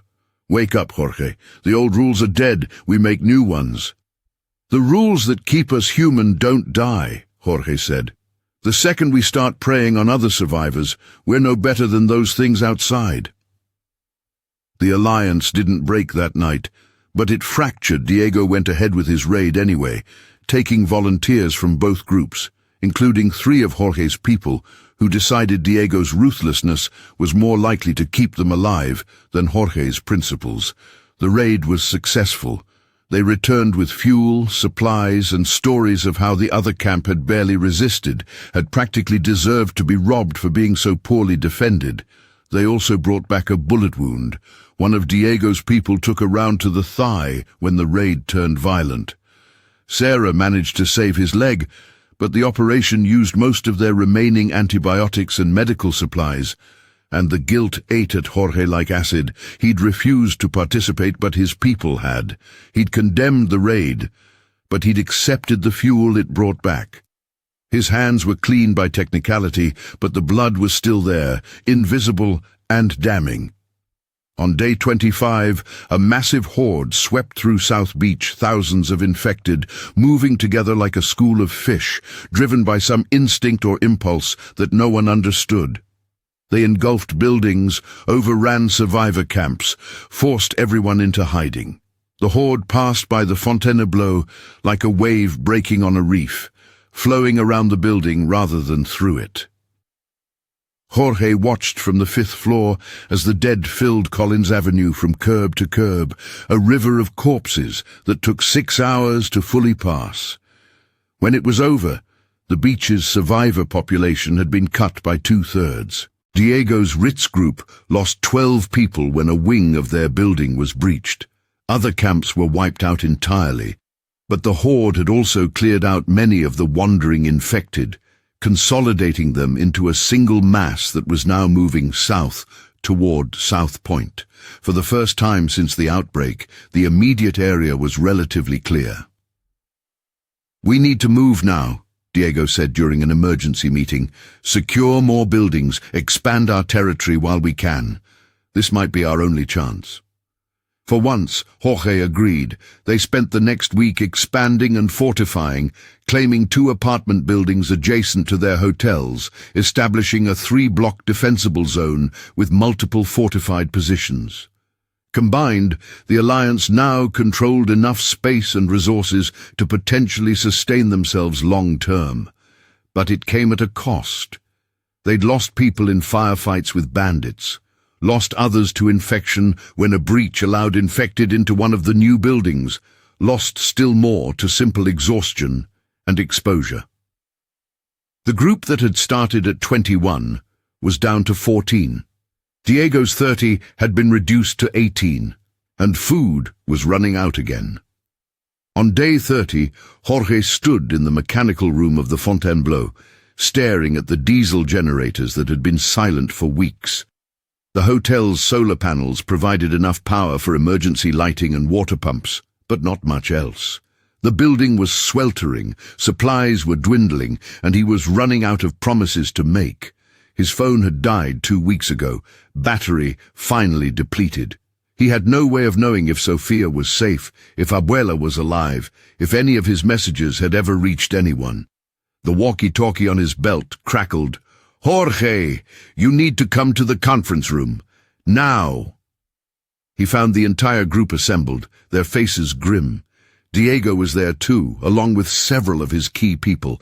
"We need to talk about the future," Diego said without preamble. "We've done everything we can here. Fortified, scavenged, rationed, but we're dying slowly. We need an exit strategy." "Exit to where?" Jorge asked. "The mainland is worse than the beach. The causeways are still blocked." "Not all of them. The Venetian has been partially cleared. Military did it 3 days ago, trying to establish an evacuation route. Abandoned it when they ran into a horde, but the route is there." Jorge felt his pulse spike. "You're saying we could get to the mainland? Maybe it's a risk, but staying here is guaranteed slow death. What about boats? We're on an island, for Christ's sake." "Thought of that. Problem is navigation. Most people can't pilot a boat, especially not in Biscayne Bay with all the debris and wrecks. We'd need someone who actually knows what they're doing." "I do." Everyone turned to look at Rashid. "I used to sail. Had a 26-footer I kept at the marina. I can pilot a boat. Not promising I can get everyone to the mainland, but I can try." Hope and fear warred in Jorge's chest. The mainland. Little Havana. His mother. "How many could we evacuate?" he asked. "Depends on the boat. My sailboat could take maybe 6 people safely. There are other boats at the marina if they're still intact. We could potentially move everyone in waves, shuttling back and forth. Or we could take the Venetian," Diego said. "One trip, everyone together, no relying on boats that might be damaged or out of fuel." "One trip through a causeway that might still have infected on it," Paulo pointed out. We'd be trapped on a road with no escape routes if we get swarmed. The debate continued, each side presenting arguments, each person weighing their chances. Finally, they voted 14 people for the boat plan, 18 for the causeway. Jorge felt the group splitting in real time, the alliance that had kept them alive now tearing apart over which type of death they preferred. Then we split the resources, he said heavily. Half goes with Diego via the Venetian. Half comes with me via boat. We reconvene on the mainland, if we both make it. They spent the next 2 days preparing for departure. The boat team, Jorge, Rashid, Sarah and her kids, Paulo and 6 others, packed light, prioritizing food, water and weapons. The causeway team took the bulk of supplies, figuring they'd need more for the longer overland journey. On the morning of day 32, they said their goodbyes. Jorge shook Diego's hand, saw the understanding in the other man's eyes. They'd both done what they had to do to survive. Neither had done enough.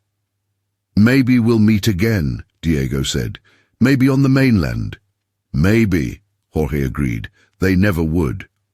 The marina was 2 blocks west of the hotel, accessible through a parking garage that was mostly clear of infected. Jorge's team moved carefully, weapons ready, but encountered only a handful of stragglers that they avoided through stealth. The marina itself was a graveyard of boats. Some had burned, others had sunk at their moorings, still others had been looted or damaged by weather and neglect. But Rashid's sailboat, a Cape Dory 26 with faded blue hull and worn teak trim, was intact. "She's not pretty," Rashid said, running his hand along the gunwale.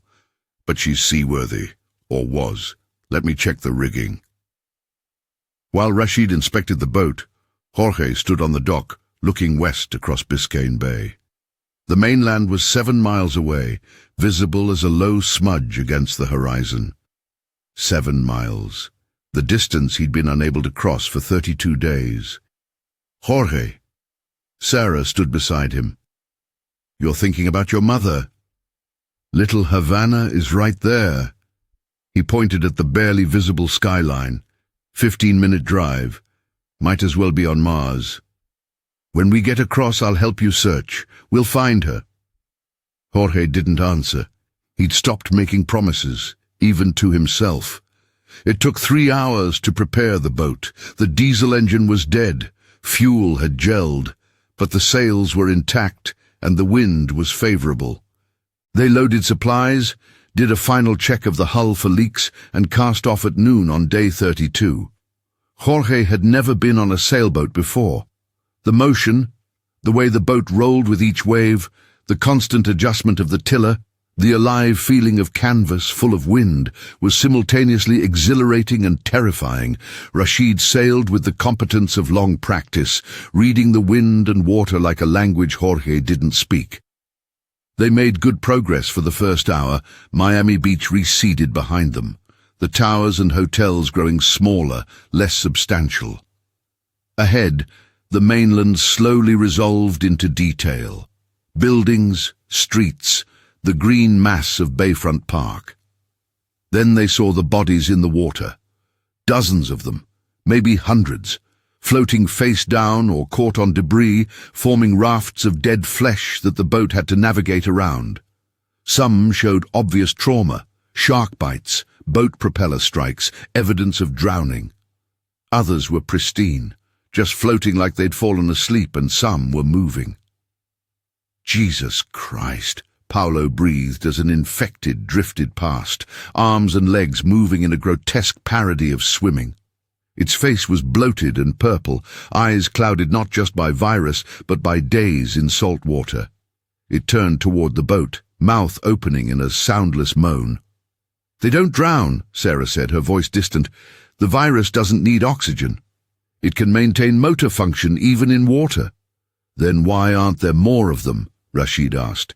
"If they don't drown, the bay should be full of—" The boat lurched violently, throwing everyone to the deck. Jorge grabbed a railing as the hull scraped against something solid beneath the surface.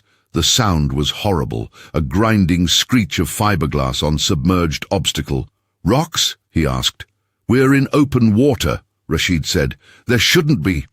Another impact, this time from below and slightly aft.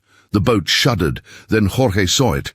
A hand, grey and bloated, reaching over the gunwale near the stern. An infected was climbing the boat. Paulo fired once, twice.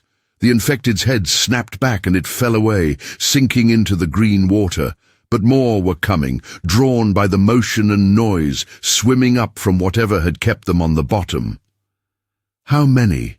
Sarah asked, her voice remarkably calm. Jorge looked over the side and felt his stomach drop. The water was full of them.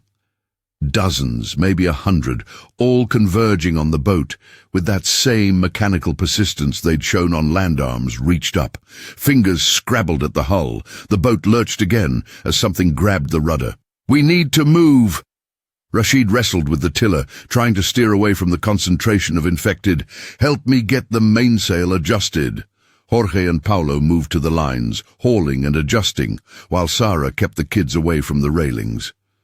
The boat picked up speed, pulling away from most of the infected, but several had managed to grab hold and were being dragged along. "Knock them off!" Rashid yelled.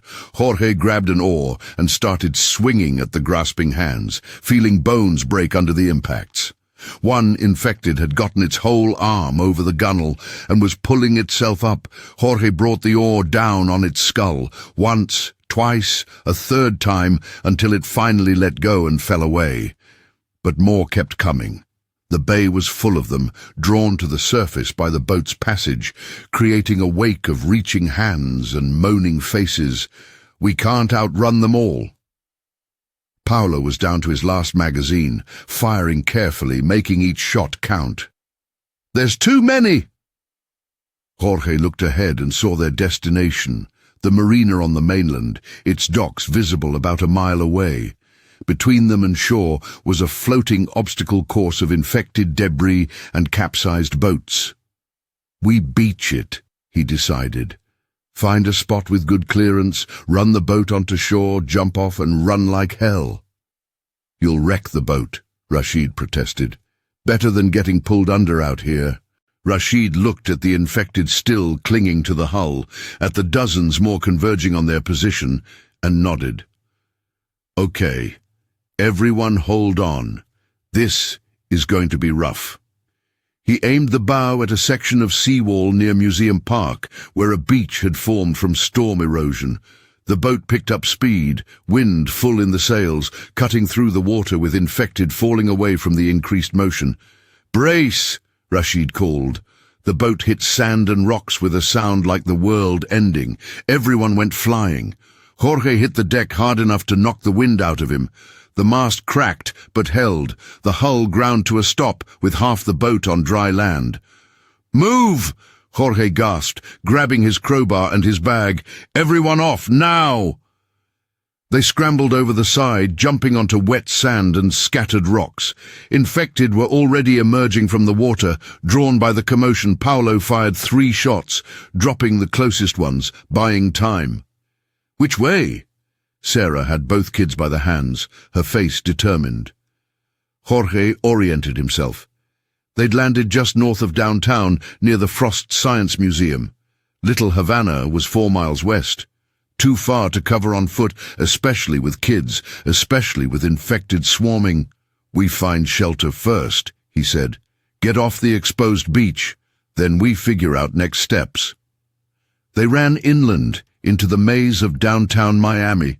The city looked like Miami Beach's older, meaner sibling. Same collapse, same wandering infected, but denser, more chaotic, more dangerous buildings showed more fire damage, more bodies rotted in the streets.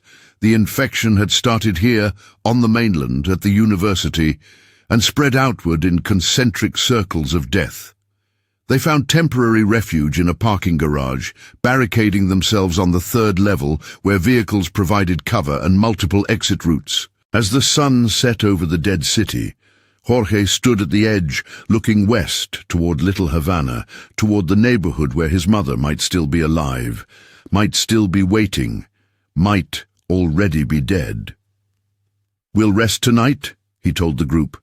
"Tomorrow we push west. We find transport if we can, go on foot if we can't. We don't stop until we reach a safe zone." "If there are any safe zones," Paulo said quietly. Jorge didn't respond. He was done making promises. They traveled for 2 days through the ruins of Miami, scavenging for food and water, avoiding infected when possible, fighting when necessary. The city was worse than the beach. More collapsed infrastructure, more fire damage, more evidence of complete societal breakdown. They saw other survivors occasionally, but everyone avoided everyone else. Now trust was a luxury nobody could afford. On day 34, they reached the edge of Little Havana. The neighborhood was a ghost town. Jorge walked streets he'd known his whole life, seeing them transformed into something from a nightmare. Calle Ocho, usually vibrant with music and life, was silent except for the moaning of the dead. Domino Park was full of overturned tables and bodies. Versailles' restaurant, where he'd eaten countless meals with his father, was burned to a shell. His mother's house was 3 blocks south of Calle Ocho, a small concrete block structure painted yellow with bars on the windows. Jorge approached carefully, seeing the front door hanging open, the screen torn off its hinges. "I need to check inside," he said to the others. "Stay here, watch the street." "Jorge," Sarah started, "I need to do this alone." He stepped through the broken door into the dim interior, crowbar ready, flashlight cutting through shadows. The house smelled of rot and old air. Furniture was overturned.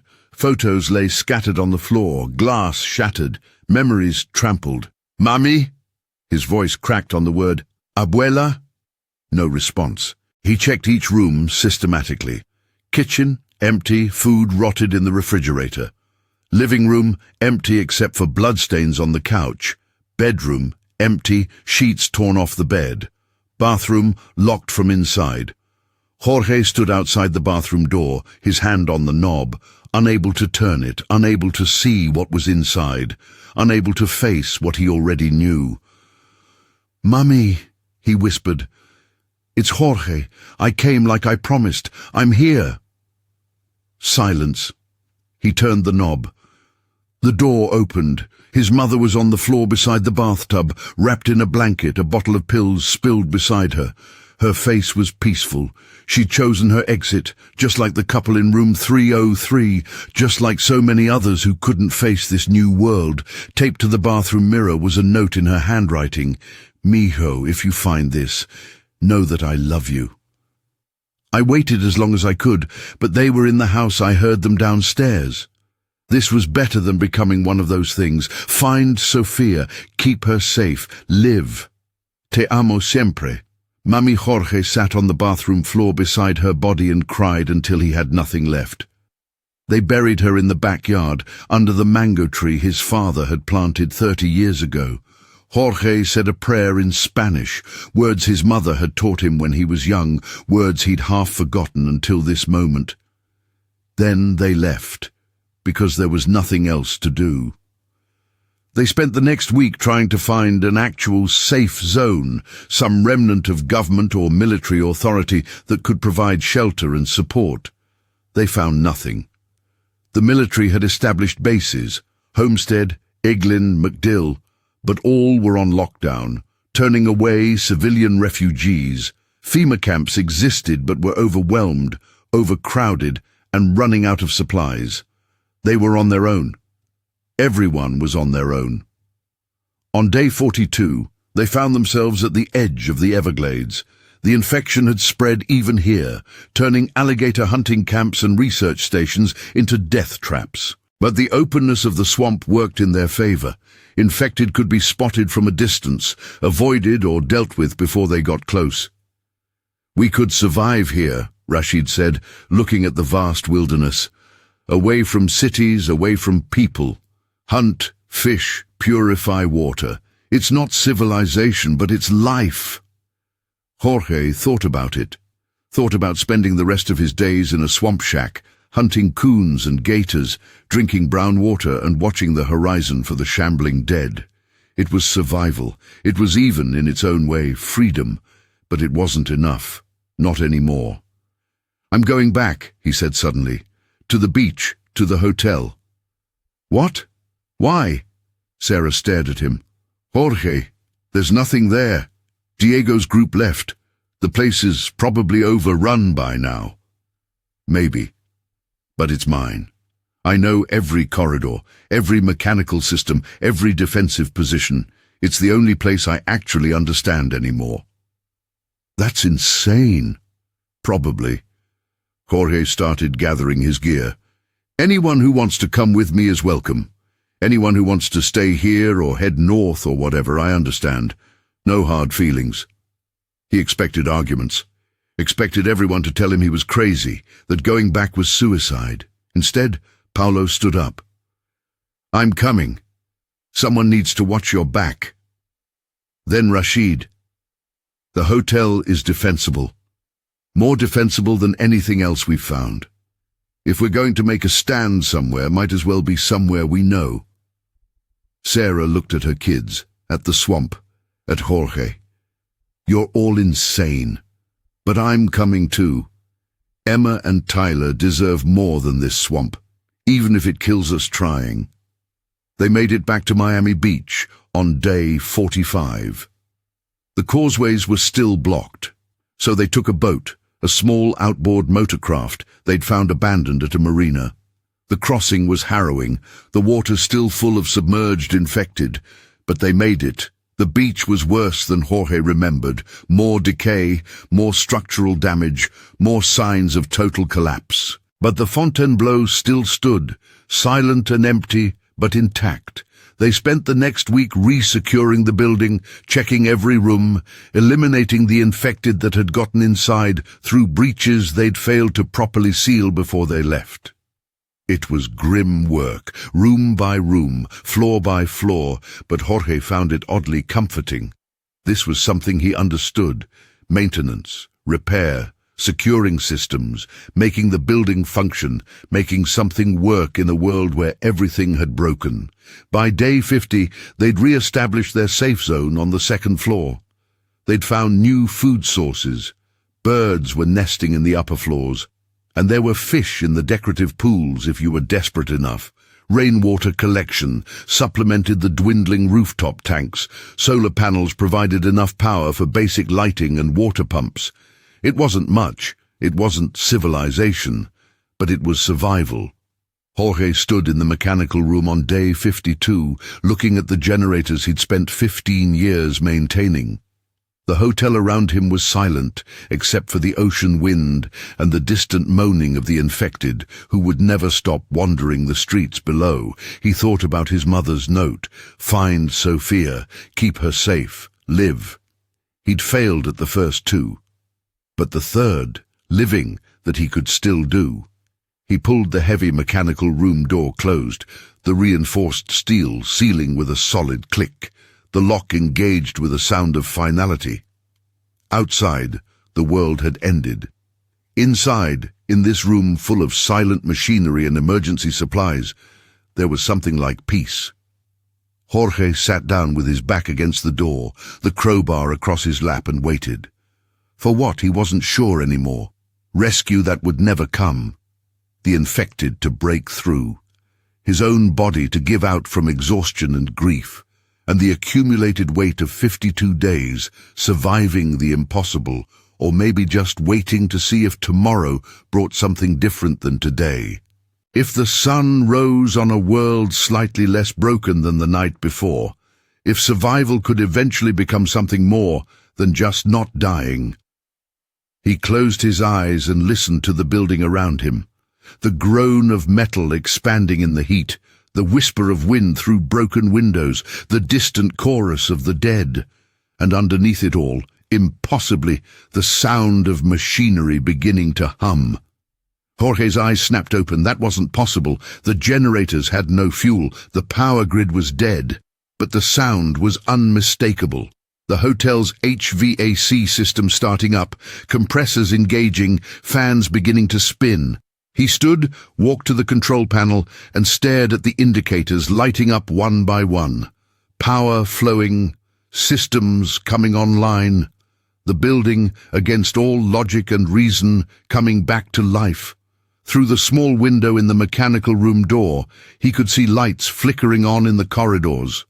Emergency lighting at first, then full power, the hotel's systems reactivating like a sleeping giant opening its eyes. Jorge didn't know if this was real or hallucination, didn't know if his exhausted brain had finally cracked under the strain. But he stood in that mechanical room, surrounded by working machinery, and for the first time in 52 days, he allowed himself to feel something like hope. Outside, the dead still walked. The world was still broken.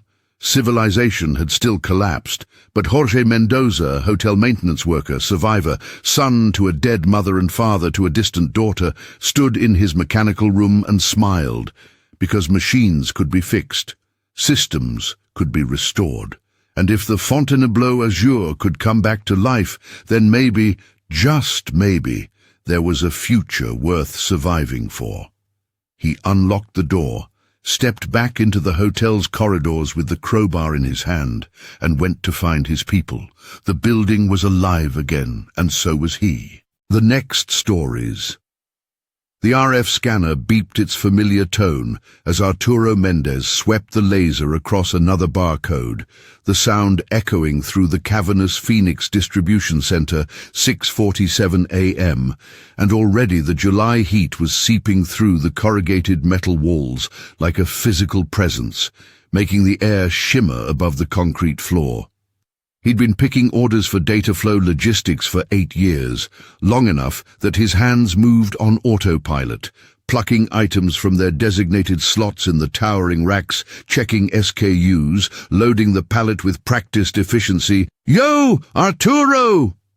Carlos wheeled past on a pallet jack, his usually boisterous voice subdued. "You see the news this morning?" Arturo glanced up from his scanner, noting the unusual pallor beneath Carlos's brown skin. His friend looked like he'd been up all night, dark circles making his eyes appear sunken. "Nah, man. Alarm didn't go off. Had to skip breakfast and haul ass to beat the clock." "Some crazy shit at ASU." Carlos wiped his forehead with the back of his hand, and Arturo noticed the tremor in his fingers. "They're saying a lab had some kind of spill. Evacuated 3 buildings. He paused to cough, a wet, rattling sound that made Arturo take an involuntary step back. "Sorry, Vato. Throat's been killing me since yesterday." The scanner beeped again. Arturo had let his hand drift, triggering a misread. He repositioned and tried again. "You sound like shit, Carlos. Why'd you come in if you're sick?" "Can't afford to miss a day. Rent's due and Maria's been on my ass about the credit cards." Carlos attempted a grin, but it came out as more of a grimace. His pallet jack scraped against the concrete as he maneuvered around a support column. "Plus, you know Rodriguez. He'd write me up faster than you can say attendance policy." Arturo did know Rodriguez. Their shift supervisor ran the warehouse floor with military precision, inherited from his 20 years in the Marines before a roadside bomb in Fallujah had sent him home with a Purple Heart and a permanently stiff right leg. The man had exactly 0 tolerance for excuses, but he was fair, more fair than most supervisors Arturo had worked under in his dozen years bouncing between warehouses, factories and loading docks across the Phoenix metro area. "Just keep your distance, Hermano," Arturo said, moving to the next pick location. His scanner showed 47 items remaining on this order, a bulk shipment of electronic components, heading to some tech manufacturer in Tempe. "Last thing I need is to bring some bug home to Rosa and the kids." The mention of his wife sent the usual pang through his chest. Rosa would be getting Miguel and Sofia ready for summer school right about now, fighting the eternal battle to get a 12-year-old boy and a 9-year-old girl, moving before the brutal heat turned their house in Maryvale into an oven. Their ancient swamp cooler barely kept up, and with money tight, they'd been putting off the repair quotes. Maybe this paycheck, Arturo thought. Though he'd been saying that for 3 months, the warehouse hummed with the sounds of industry. forklifts beeping in reverse, pneumatic doors hissing, the distant clatter of the sort line, and the constant backdrop of dozens of workers calling out to each other in English, Spanish, and the hybrid Spanglish that dominated the floor. Arturo had always found something reassuring about these sounds. The rhythmic pulse of organized labor. His father had worked construction until his back gave out, and his grandfather had picked lettuce in the fields near Yuma. At least Arturo had air conditioning, sort of, and health insurance, even if the deductible was ridiculous. By 8:30, the morning rush was in full swing. Arturo had cleared 3 full pallets and was working on his 4th when he noticed the commotion near the receiving dock. Voices were raised, unusual enough in a workplace where efficiency depended on smooth coordination. He set down his scanner and walked toward the source of the disturbance, weaving between the towering shelving units that stretched 30 feet toward the metal roof. A small crowd had gathered around Bay 7, where overnight freight typically arrived. Tommy Chen, the dock supervisor, was shouting into his radio while 3 workers stood at a distance from a pallet loaded with unmarked cardboard boxes. Even from 20 feet away, Arturo could see the problem. A dark liquid had seeped from the pallet, spreading across the concrete in an irregular pool that seemed to shimmer with an oily, iridescent quality. "I don't give a shit what the manifest says," Tommy was yelling. "This pallet wasn't flagged as hazmat, and now we've got some kind of chemical leak. Get environmental health down here now." Rodriguez appeared, his limp more pronounced as he hurried across the floor. "Clear the area. Everyone back to your stations, Tommy. Shut down Bay 7 and get those doors sealed." But Arturo noticed that one of the workers, Jesus Ramirez, a guy who'd transferred from the Tucson facility last month, hadn't moved back. He stood closer to the leaking pallet than anyone else, close enough that the pool of dark liquid nearly touched his work boots. His head was tilted at an odd angle, and his hands hung loose at his sides. "Jesus," Rodriguez snapped. "Step back from that pallet, now!" Jesus didn't respond. His body swayed slightly, like a tree in a gentle wind. Then, with movements that seemed disconnected and jerky, he bent down and touched the pooled liquid with his bare hand. "What the hell?" Tommy started forward, but Rodriguez grabbed his arm. "Don't touch him! Something's wrong!" Jesus straightened slowly, bringing his hand up to his face. His fingers were coated in the dark substance, and as Arturo watched with growing horror, Jesus licked his hand clean. The gesture was animal-like, lacking any human hesitation or awareness. Then Jesus's head snapped toward the gathered workers with unsettling speed, and Arturo got his first clear look at the man's face. Jesus's eyes had changed. The whites had taken on a yellowish tint, and the pupils were dilated so wide they looked black. His skin had a waxy grey quality, and when his mouth opened, Arturo saw that his lips were cracked and oozing. A low sound emerged from Jesus's throat. Not quite a moan, not quite a growl, but something that raised every hair on the back of Arturo's neck. "Get medical down here." Rodriguez was already backing away, pushing workers toward the main floor. "Nobody touch him. Jesus, can you hear me? Jesus." But Jesus wasn't responding to his name anymore. He took a stumbling step forward, then another, his movements gaining momentum. His arms reached out, fingers curled into claws, and the sound from his throat grew louder. Arturo had hunted deer with his uncle in the mountains near Flagstaff. He recognized predatory intent when he saw it. The warehouse floor erupted into chaos. Workers scattered, some running for the exits, others frozen in place by shock and confusion. Jesus lunged at the nearest person, a young woman named Katie, who'd started just 2 weeks ago, and only Tommy's quick reflexes saved her. He grabbed Katie's arm and yanked her aside, sending her stumbling into a support column. Jesus's momentum carried him past them, and he crashed into a pallet of boxed merchandise, sending packages flying. "Lock down the floor!" Rodriguez shouted into his radio. "Security to Bay 7! We have an employee having some kind of medical emergency." But Arturo was already moving, his warehouse training kicking in.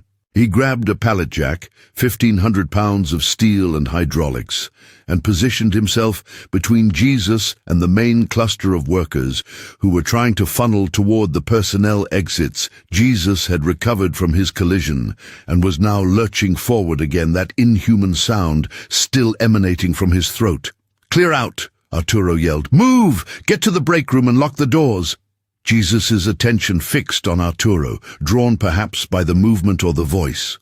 Up close, the transformation was even more horrifying. Jesus' eyes didn't blink, didn't show any recognition or humanity. Saliva mixed with dark fluid dripped from his mouth. His work shirt was soaked with sweat despite the industrial fans, and his skin seemed to be developing dark veins that spiderwebbed across his exposed arms and neck. When Jesus charged, Arturo was ready. He shoved the pallet jack forward with all his strength, 210 pounds of manual labor muscle behind it. The heavy steel frame caught Jesus mid-chest, stopping his momentum and pinning him against a concrete support column. Jesus thrashed and clawed, his hands scraping against the metal, and that horrible sound kept coming from his throat, a sound that was already being answered by another voice from somewhere deeper in the warehouse. "Hold him there!" Rodriguez had appeared with 2 security guards, both looking pale and uncertain. "Jesus, buddy, we're gonna get you help, just calm down." But Jesus wasn't calming down. He wasn't reacting like a sick person or someone having a breakdown. He moved with single-minded purpose, trying to get at Arturo even as the pallet jack held him pinned. His hands found the edge of the jack's blade, and he pulled himself forward despite the metal digging into his chest. Arturo saw blood. Real blood, not the dark, oily substance, seeping through Jesus' shirt, but the man didn't seem to feel pain. "Something's really wrong with him," one of the security guards said, stating the obvious. "We should—" The second answering cry came from the sort line, followed by a woman's scream. All heads turned toward the sound. Through the maze of shelving and pallets, Arturo could see workers running, their panic evident even at a distance. Rodriguez made a decision. "Everyone evacuate, now. Use the north exits. Move." "What about Jesus?" Tommy asked, his voice shaking. "Leave him security. Get everyone out. Arturo, let that jack go and get your ass moving." Arturo hesitated. The moment he released pressure on the pallet jack, Jesus would be free. But the screaming from the sort line was getting louder, accompanied by the crash of falling merchandise and more of those inhuman sounds. He met Rodriguez's eyes and saw the same realization there. Whatever was wrong with Jesus wasn't isolated. "Go!" Rodriguez ordered. Arturo released the jack and ran behind him. He heard Jesus's immediate pursuit, the shuffle run of someone whose body no longer moved quite right. The warehouse floor had become a maze of panicked workers and abandoned equipment. Arturo's mind raced, trying to process what he'd seen. Some kind of chemical exposure? A bioweapon? His thoughts went immediately to Rosa and the kids. They were miles away in Maryvale, should be safe. But what if this was bigger than just the warehouse? He pulled his phone from his pocket as he ran, thumbing the screen while dodging pallets and trying to keep his footing on the concrete floor. The lock screen showed 9:17 a.m. He pulled up Rosa's contact and hit dial while ahead of him. The north exit doors were jammed with workers, all trying to leave at once. The phone rang once, twice, 3 times. "Come on, baby, pick up." Behind him, the sounds of chaos were spreading. More voices raised in alarm, more of those terrible hungry sounds, and underneath it all, a rhythmic banging that might have been someone pounding on a door or against metal shelving. "Hello?" Rosa's voice, blessed and familiar, slightly annoyed at the interruption. "Arturo, I'm trying to get the kids ready." "Listen to me carefully," Arturo said, still running, now just 10 feet from the exit. "Lock the doors, all of them. Don't let anyone in. Don't go outside. Turn on the news. Something's happened at work and it might be happening everywhere." "What? Arturo, you're scaring me. What's going on?" "Just do it, Rosa. Please. I'm coming home as soon as I can. Keep the kids inside. I love you." He ended the call before she could respond, guilt and fear warring in his chest. The exit doors burst open as the press of workers finally forced them wide. Arturo spilled out into the Phoenix morning, the July sun already fierce enough to make him squint. The parking lot was filling with confused, frightened employees. Some were on their phones, others clustered in groups, talking in rapid, overlapping bursts. Carlos was there, leaning against someone's truck, and Arturo felt a surge of relief until he got closer and saw his friend's condition had deteriorated drastically. Carlos was shivering despite the heat.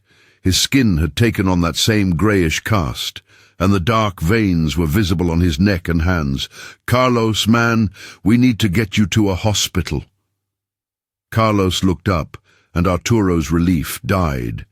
His friend's eyes were starting to show that yellowish tint, and his expression was wrong, vacant, yet somehow hungry. "Feel weird, Vato," Carlos slurred. "Everything sharp. Can smell. More screaming erupted from inside the warehouse, audible even through the walls. The workers in the parking lot pressed further away from the building. Someone was shouting about calling 911, but when Arturo glanced at his phone, he saw there was no signal.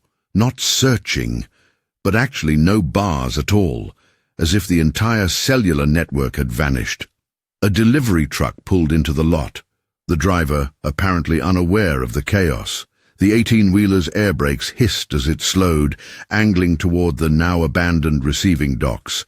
Arturo tried to wave the driver off, but the cab was too high, the windows tinted against the sun.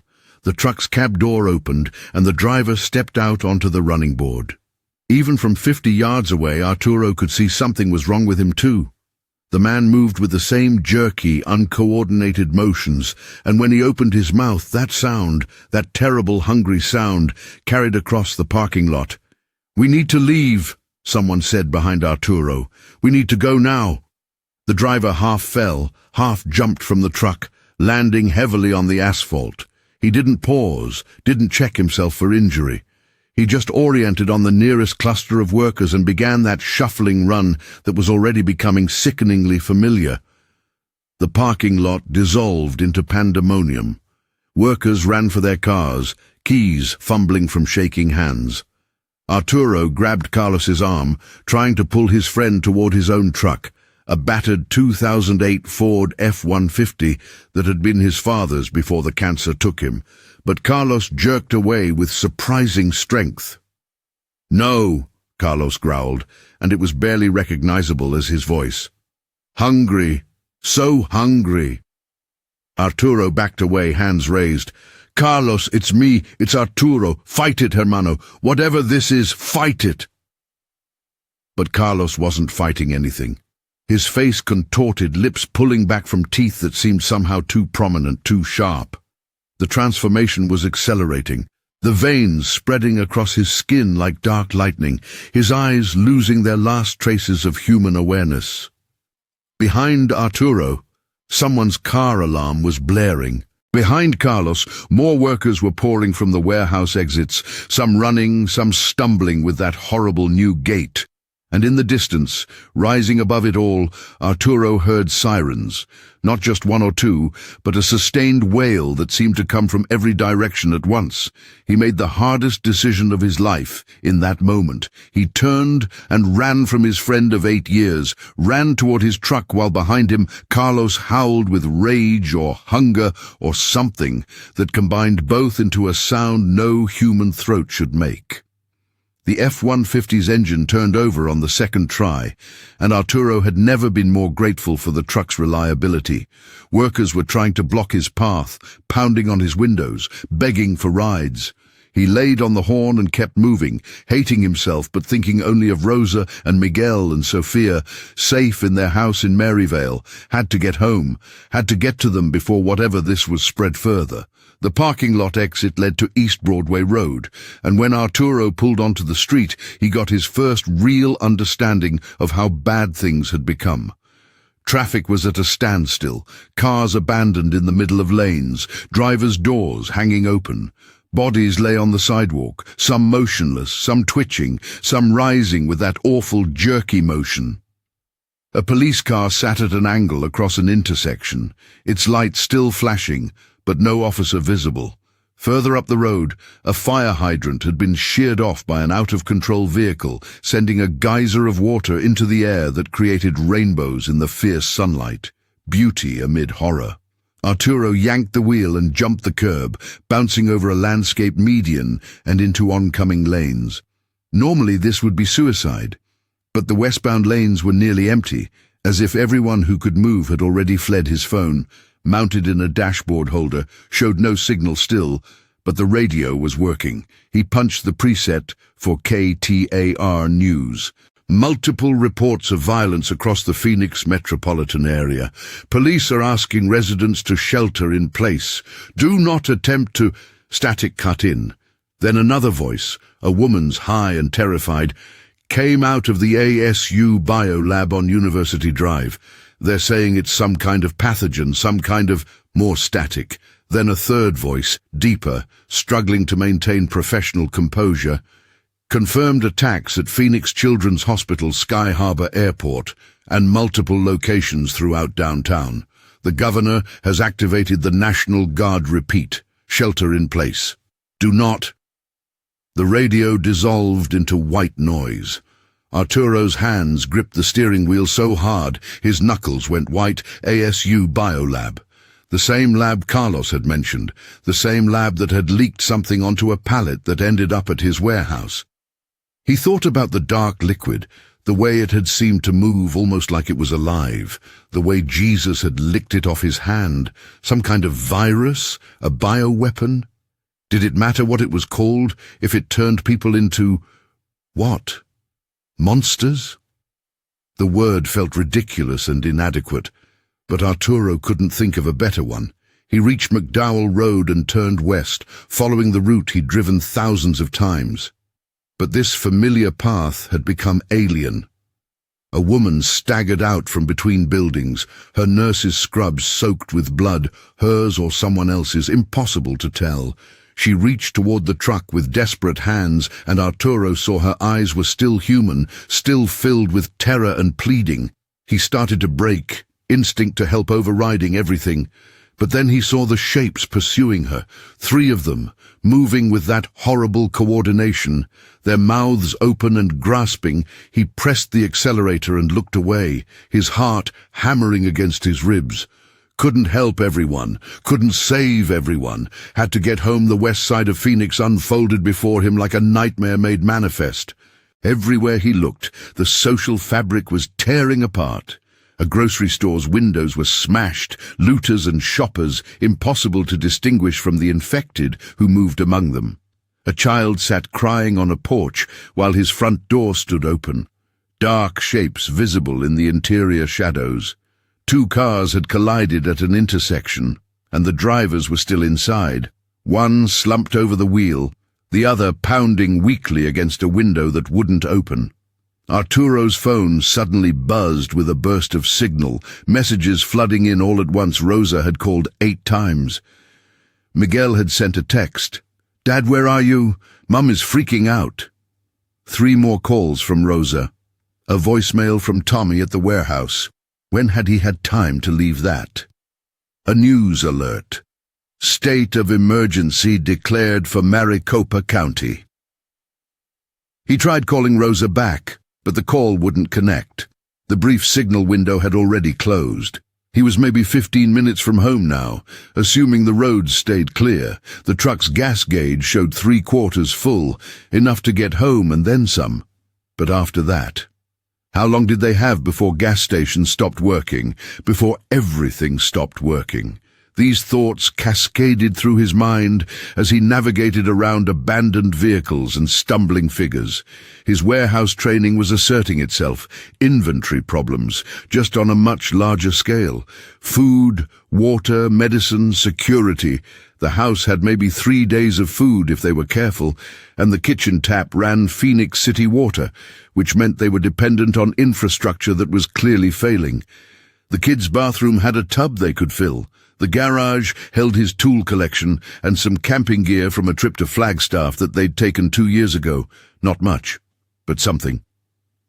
The radio sputtered back to life, a new voice cutting through the static. Black tide, they're calling it the black tide. Anyone exposed to the substance should seek medical attention immediately, though authorities are... Static again. Arturo caught fragments as he drove.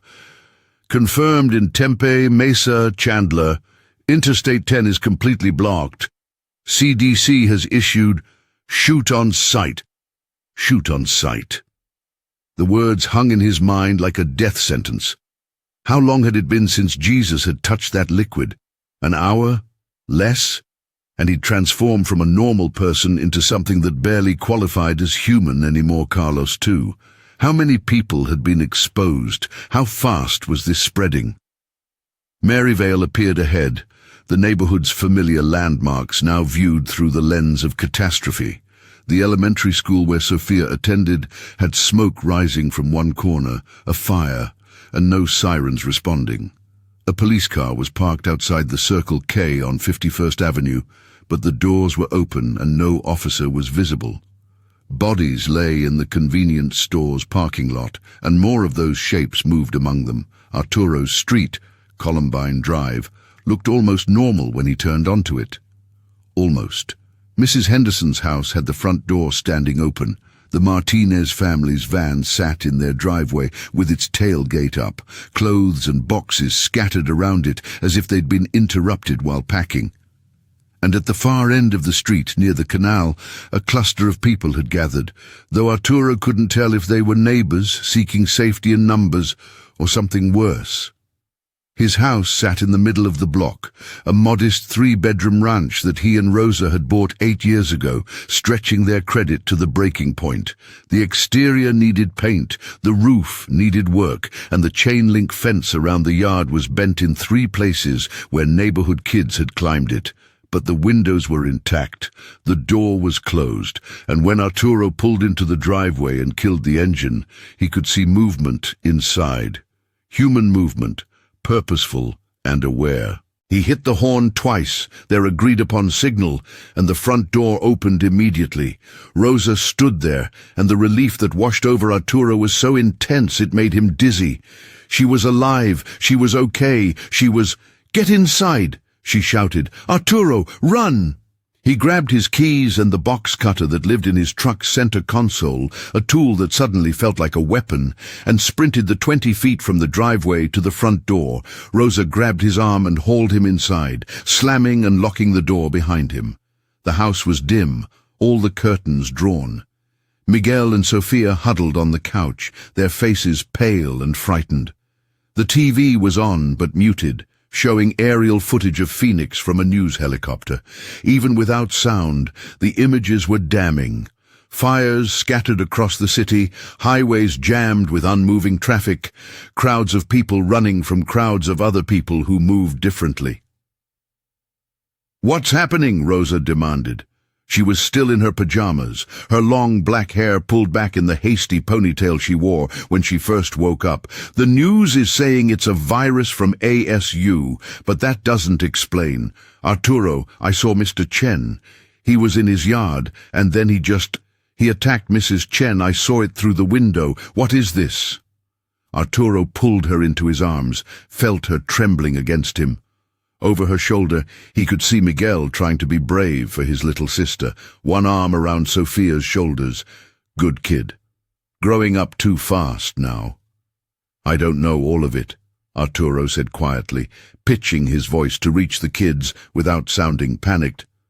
"Something happened at work. A chemical spill, maybe a virus. People who come in contact with it get sick and aggressive, very aggressive. We need to stay inside, stay safe, and wait for..." "For what?" Miguel interrupted. His voice cracked, still hovering between childhood and adolescence. "Dad, the news said the National Guard is coming, but they also said the hospitals are overrun. And the phones don't work. I tried calling my friends and nothing goes through." Smart kid, asking the right questions. Arturo wished he had better answers. "We'll figure it out," he said. "But first, We need to secure the house. Rosa, what do we have for food? They spent the next 2 hours doing what they could. Arturo filled both bathtubs and every large container they owned. Pots, mixing bowls, even the kids' plastic beach buckets. Rosa and Miguel inventoried the kitchen. 2 loaves of bread, peanut butter, pasta, rice, canned vegetables, a pack of chicken in the freezer that would spoil if the power went out. Maybe 5 days of food if they were careful, less if they tried to maintain normal eating. The garage yielded more useful items. Arturo's tool collection included 2 hammers, a crowbar, a reciprocating saw, various screwdrivers, and his nail gun. Currently useless without the air compressor, but the box of nails themselves could be useful. His camping gear offered a portable stove, water purification tablets that were probably expired but better than nothing, a first aid kit, and 3 flashlights with mostly dead batteries. In a corner, he found the baseball bats from Miguel's brief Little League career and Sophia's softball practices. "Okay," Arturo said, laying everything out on the garage floor. "This is what we have to work with." Rosa looked at the meager collection and then at her husband. "This is really happening, isn't it? This is really the end of everything." "Maybe not everything, but yeah. Things are bad. Really bad." A scream from outside interrupted them. Close, maybe just 2 houses over. It was followed by shouting, a crash, and then silence more terrible than the noise. Sophia whimpered, and Miguel's jaw tightened, his hands balling into fists. "We need to fortify," Arturo said, making his voice firm, giving them something to focus on besides fear. "Miguel, help me move the furniture. We're going to block the doors and first-floor windows. Rosa, get sheets and towels, anything we can use to block light and sound. Sophia, baby, I need you to be our lookout. Can you watch the front window and tell us if you see anything?" Giving them tasks, giving them purpose. It was what Rodriguez would have done. The thought of his supervisor, probably dead or infected by now, sent a pang through Arturo's chest, but he pushed it aside. Grief was a luxury he couldn't afford. They worked as a family, moving the heavy living room couch in front of the door, pushing the dining table against the window that faced the street, carrying the bedroom dressers downstairs to block the side windows. Arturo used his tools to remove the back door from its hinges and prop it at an angle against the frame, creating a barrier that would be harder to breach. It wasn't Fort Knox, but it was something. By noon, the house had become a fortress of sorts, dim and claustrophobic, but secure. The TV continued its silent broadcast of catastrophe. Phoenix was burning. Scottsdale was under siege. Mesa had gone dark. The news couldn't get any footage from there at all. And everywhere, the same images repeated: people running, people attacking, people dying. The black tide, they kept calling it, the phrase appearing in text, crawls at the bottom of the screen. "We should go to the roof," Miguel suggested. "See what's happening in the neighborhood." Arturo considered this. Their house had roof access through a pull-down ladder in the garage. Height would give them tactical advantage, let them see threats coming, but it would also make them visible, and he didn't know yet how well these infected people could see or track movement. "Not yet," he decided. "Let's stay low and quiet for now. See how things develop." But things were developing fast. Through the afternoon, they listened to sounds from the neighborhood, more screams. Gunshots, first scattered, then sustained bursts that sounded like someone had a rifle. Cars starting and racing away, a crash of glass, children crying, and underneath it all that sound. The hungry, inhuman sound that was becoming the audio signature of the apocalypse. Arturo kept checking his phone, but the cellular network remained dead. The TV kept broadcasting, which meant some infrastructure was still functioning, but the news anchors looked increasingly haggard, and their updates increasingly dire. The governor was gone, presumed dead. The National Guard had deployed to Phoenix, but was reporting 70% infection rates within its ranks. Sky Harbor Airport was a war zone. Interstate 10 was completely impassable, clogged with millions of refugees trying to flee and nowhere to go. "We're trapped," Rosa whispered as they huddled together on the fortified living room floor. The kids had finally fallen into exhausted sleep around 3 p.m., and the adults maintained a whispered conversation in the dim light. "Everyone who tried to leave is stuck on the highways. Everyone who stayed is locked in their houses. How long can we last like this?" "As long as we have to," Arturo replied, but he was thinking about the 5 days of food, the finite amount of water even with their emergency collection, the lack of medicine beyond some expired Tylenol and Band-Aids.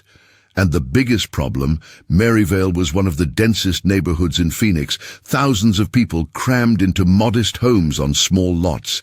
If even 10% of those people were infected, the sun set around 7 p.m., and the neighborhood transformed daytime had offered at least the illusion of safety. You could see threats, track movement, make decisions. But darkness brought a new horror. Arturo risked a peek through the curtains and immediately regretted it. The street was full of them. They moved in the darkness like a slow tide, dozens of infected people wandering with seemingly random purpose. Some had been his neighbors. He recognized the Johnsons from 2 doors down, the teenage kid who mowed lawns in summer, the old man who always complained about noise. Now they were something else. Their humanity burned away by whatever the black tide had done to them. They shuffled and stumbled, occasionally stopping to investigate a sound or smell, their heads tilting at wrong angles. "Don't look," he told Rosa, pulling her away from the window. "There's nothing we can do for them."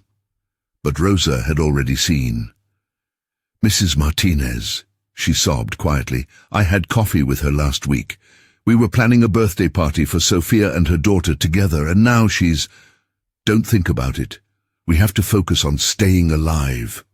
The night stretched endlessly. They took turns on watch, 2 hours each, while the others tried to sleep. Arturo's shift was from midnight to 2 a.m., and he spent the time listening to the house settle around him, to the infected wandering the street outside, to his family's breathing. He thought about Carlos, about Jesus, about all the people at the warehouse. Were any of them still alive? Still human? His phone buzzed suddenly. Another brief burst of signal. A text from Tommy got through. "Barricaded in office with 6 others. Food running out. If you get this, we're at the warehouse still. Could use help." Arturo stared at the message for a long moment. Tommy and 6 others trapped at the warehouse. Maybe 3 miles away, might as well be on the moon. To get there, he'd have to cross a city full of infected, with no weapons beyond hand tools and kitchen knives. He'd have to leave Rosa and the kids, possibly for hours, possibly forever, if things went wrong. He typed a response. "Alive with family in Maryvale. Can't come. Sorry. Stay strong." The message failed to send. The signal was gone again. Day 2 of the apocalypse began with the power going out. One moment the house had electricity, lights off, but the hum of the refrigerator running, the AC barely functioning but at least trying, and the next, total silence. Dead refrigerator meant the frozen food had maybe a day before spoiling. Dead AC meant the Phoenix July heat would turn the house into an oven by afternoon. "We need to eat the perishables first," Rosa said, always practical. "Eggs for breakfast, the chicken for lunch, everything from the freezer before it thaws completely." They ate like refugees at a feast, knowing each bite was one less resource in reserve. Miguel kept the TV on, running off its internal battery, until the news stations stopped broadcasting one by one. The last station to go showed a haggard reporter, her makeup smeared, dried blood on her shirt, delivering a final message. "If you're seeing this, we're gone. Everyone in the building is gone. Hide. Stay hidden. Don't let them bite you. Don't let them—" The screen went black. Sophia was crying openly now, and Rosa held her, but Arturo could see his wife was barely holding together herself. The illusion of safety was crumbling. The government wasn't coming to save them. The military wasn't coming. They were alone. "We need to leave," Miguel said, his voice hard in a way that made him sound older than 12. "Dad, we can't stay here. No power, limited food, and there's dozens of those things outside. We need to go somewhere safer." "Where?" Arturo challenged, not unkindly. "The highways are blocked. The city is overrun. Our best chance is to stay put, stay quiet, and outlast the worst of it." "Outlast it with what? We'll run out of food in less than a week. Then what? We starve while those things wait outside." The boy was right, damn it. They needed a better plan than just hiding and hoping. Arturo's warehouse mind started working through the logistics. They needed supplies, which meant leaving the house. They needed information about what was happening beyond their immediate neighborhood, which meant reconnaissance. They needed a long-term shelter, somewhere more defensible than a residential house, with thin walls and large windows. "Okay," he said slowly. "You're right. We need to move, but we need to be smart about it. First, we scout. I'll take the roof access, see what the neighborhood looks like in daylight. Then, we make a plan based on what we see." The garage was an oven when they entered, but the pull-down ladder was where Arturo remembered it. He climbed carefully, testing each rung. The attic space was even hotter, insulation and roofing tiles baking under the Phoenix sun. He made his way to the roof access hatch, unfastened the latches and pushed it open. The view from the roof was both better and worse than he'd expected. Maryvale stretched in all directions, a grid of small houses and apartment complexes, and it was dying. Smoke rose from at least 20 different locations. Bodies littered the streets, some truly dead, some that might have been sleeping, might have been infected waiting for nightfall or for prey. Abandoned cars sat in driveways and at intersections. One house 2 blocks over had been completely destroyed, its walls blown outward as if by an explosion. But Arturo also saw signs of life. Survivors on other roofs, some waving to him when they saw movement. A fortified house 3 streets over, its windows completely boarded, and someone standing guard in the yard with what looked like a shotgun. Further away, toward the commercial district on Indian School Road, he could see a larger building, maybe a store or warehouse, with activity around it, people moving with purpose rather than the shambling gait of the infected. More importantly, he could see potential resources. The Food City grocery store on 59th Avenue was only half a mile away. The CVS pharmacy on McDowell had medications they desperately needed. And his own workplace, the Dataflow warehouse, was visible in the distance, its distinctive roof with the company logo still intact. Tommy and 6 others, still trapped there, or dead by now. But if they were alive, they had access to a building full of supplies, security measures, and high shelving that could serve as elevated safe zones. The warehouse kept pulling at his thoughts. He knew that building intimately. Every corridor, every storage bay, every access point. It had backup generators, metal roll-up doors, high ceilings that the infected couldn't easily reach. It wasn't designed as a fortress, but it could be modified. And it held enough merchandise to supply a small community for months. Bottled water, canned food, clothing, tools, even some pharmaceutical shipments if they were lucky. But getting there meant a 3-mile journey through infected territory with his family in tow. Miguel was strong for 12, but still a child. Sophia was only 9. Rosa was tough, but had never faced anything like this. One mistake, one moment of bad luck, and they'd all die screaming. He climbed back down, his mind churning through options. The family was waiting in the garage, and he laid out what he'd seen: the grocery store, the pharmacy, the warehouse, the other survivors.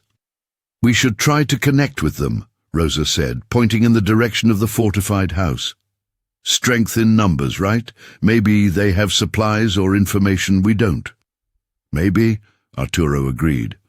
"Or maybe they'll see us as competition for limited resources and shoot us on sight. Remember what the news said before it went dark? Things got violent fast." "So what's the plan?"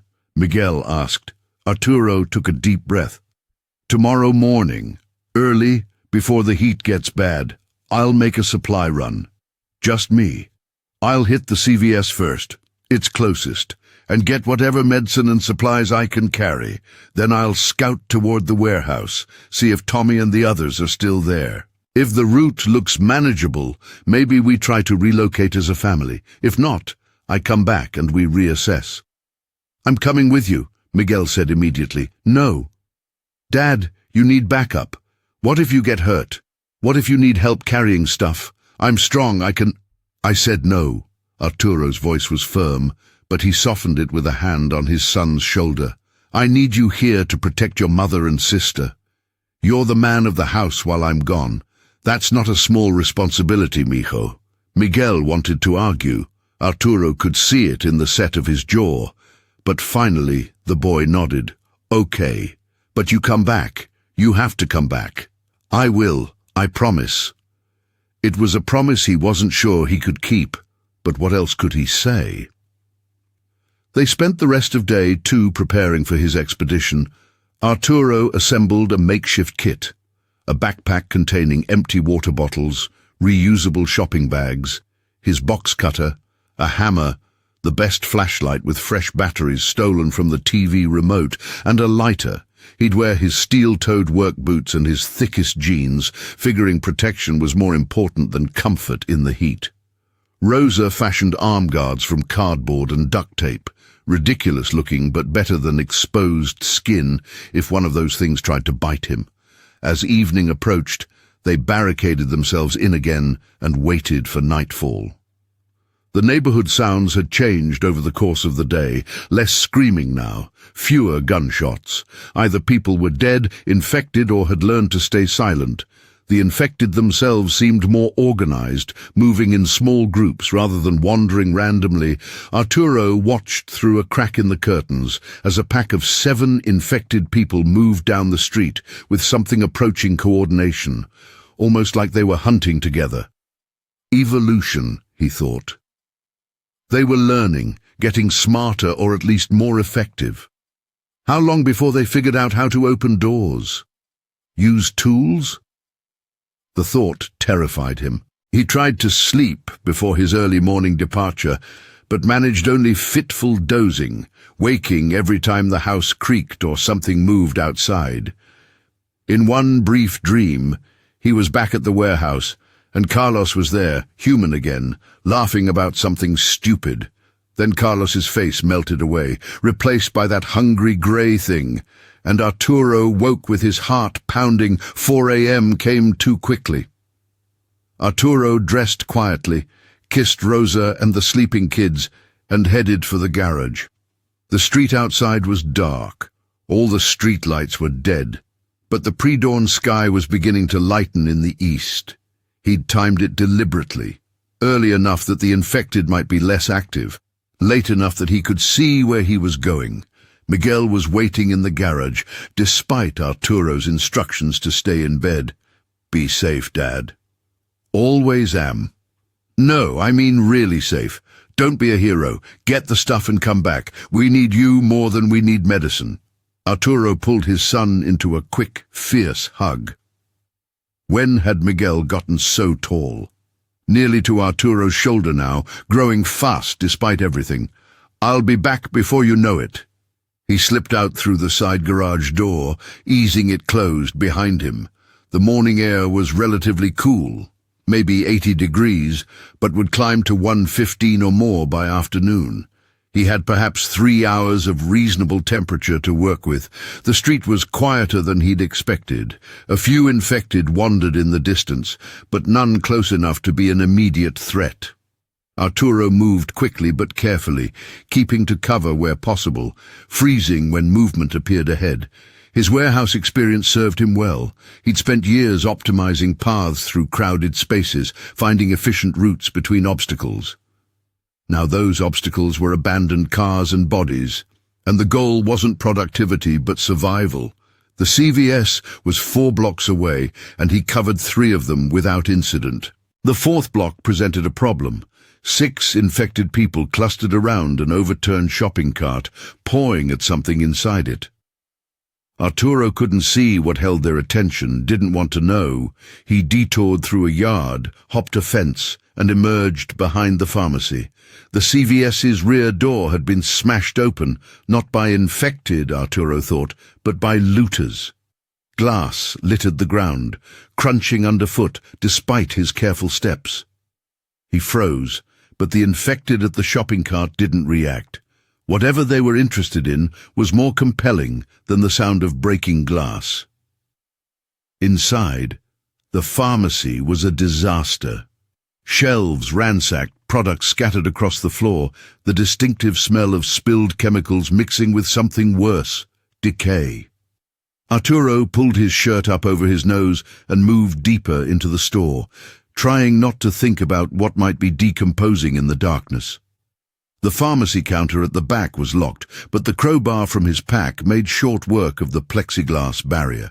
He climbed over and began stuffing medications into his bag, grabbing anything that looked useful. Antibiotics, painkillers, antiseptics, bandages, vitamins. He couldn't read all the labels in the dim light, but he took everything that wasn't obviously cosmetic. A sound from the front of the store froze him mid-reach. Shuffling footsteps, that distinctive uneven gait. One of the infected had wandered in, drawn by the noise or just by random chance. Arturo crouched behind the counter, barely breathing, as the thing shuffled past.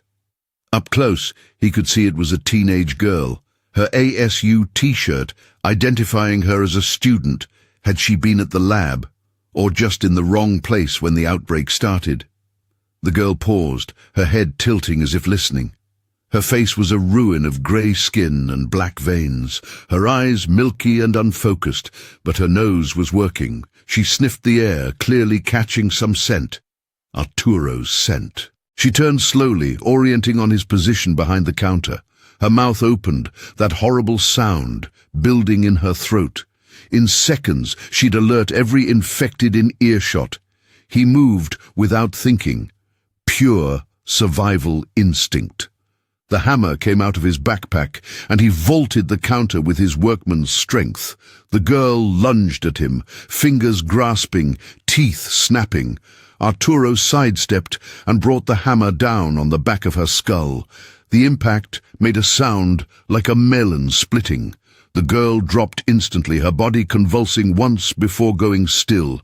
Black fluid leaked from the wound, pooling on the pharmacy floor. Arturo stared at what he'd done, hammer still raised, breath coming in gasps. He'd killed her, killed a person. No, not a person anymore. A thing that would have killed him, infected him, turned him into another mindless monster. It was self-defense. It was necessary. It was... He forced himself to move. No time for philosophy or guilt. He finished filling his backpack, added bottles of water from the front refrigeration units that were no longer cold, and headed for the exit. The trip back was easier, the route familiar now. He reached his house just as the sun cleared the horizon, painting the Phoenix sky in shades of red and orange that would have been beautiful if the world wasn't ending. Rosa was at the door before he'd even climbed the porch steps, pulling him inside with desperate relief. "You're okay. Thank God you're okay." "Got medicine," Arturo said, setting down his now heavy backpack. "Antibiotics, painkillers, first aid supplies. Enough to handle basic medical emergencies." Did you have to?" "Yeah," he said quietly. "One, in the pharmacy." Rosa's expression hardened. She'd always been the tougher one emotionally, able to compartmentalize and move forward. "Good. You did what you had to." They inventoried his haul. 23 bottles of various medications, most of which they couldn't identify without internet access to look up the names: bandages, gauze, medical tape, antiseptic wipes, 6 bottles of water, and in a last-minute grab, a bottle of children's Tylenol that might help keep Sophia comfortable if she got sick. "The warehouse," Arturo said after they'd sorted everything. "I scouted toward it. The route is rough but doable, and if Tommy and the others are still there, we'd have access to months of supplies in a defensible location." "How far?" 3 miles, maybe 4 hours, moving carefully with the kids." Rosa looked at Miguel and Sofia, who were listening from the couch. 4 hours through infected territory, Arturo, if anything goes wrong. If we stay here, we die slowly. We're out of food in 3 days, 4 if we ration hard. The water we collected will last maybe a week in this heat. We have no power, no cooling, and every day the infected get more organized. Our best chance is to move to a location with more resources. The warehouse, Miguel said. Dad knows that building inside and out. We'd have advantages there. Arturo felt a surge of pride at his son's reasoning. Smart kid, seeing the tactical benefits. We'd need to move soon, tomorrow maybe, before we get any weaker from reduced food. They spent day 3 planning the route and preparing for the journey. Arturo used his roof access to sketch a rough map, marking infected concentrations, potential obstacles, and places they could take cover if things went wrong. The most dangerous section would be crossing Indian School Road, a major arterial that was sure to have heavy infected presence. But once past that, it was mostly industrial areas that might be less populated. They packed light: water, basic food, medications, weapons, and nothing else. Every pound mattered when you were moving through hostile territory with children. Arturo fashioned crude spears from mop handles and kitchen knives, giving one each to Rosa and Miguel. Sofia would carry nothing but her favorite stuffed rabbit, a small concession to childhood in the middle of apocalypse. That night, they ate the last of their perishable food and tried to rest. Tomorrow, they'd begin the journey that would either save them or kill them. But tomorrow never came. Not the way they'd planned. The attack came at 2 a.m., fast and brutal. The infected had finally figured out that houses held living humans, and they came in force. The sound of breaking glass woke Arturo, followed immediately by Rosa's scream. He grabbed his hammer and ran downstairs to find the dining room window shattered, 3 infected people crawling through the opening, pulling aside furniture with inhuman strength.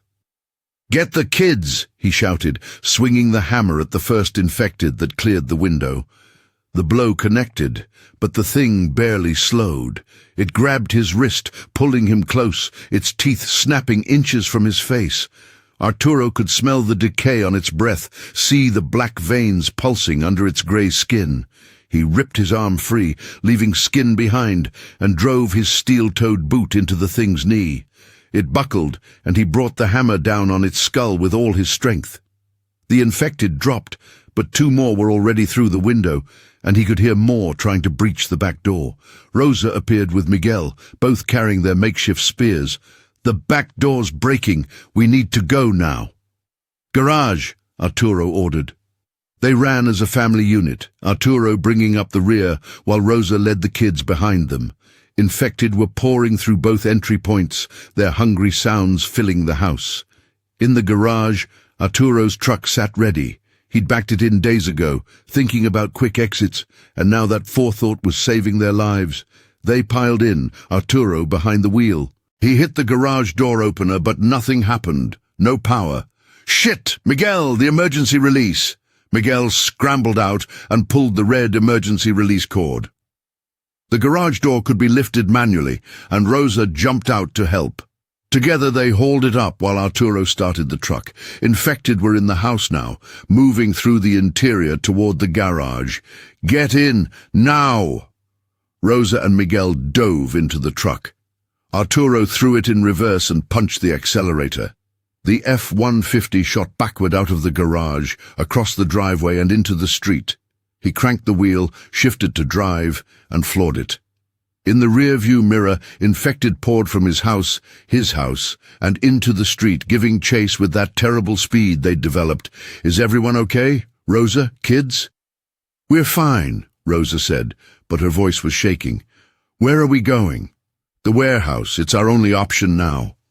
The streets of Maryvale flashed past, bathed in starlight and the truck's headlights. Infected were everywhere, drawn to the sound of the engine. Some tried to chase the truck but couldn't match its speed. Others simply watched as they passed.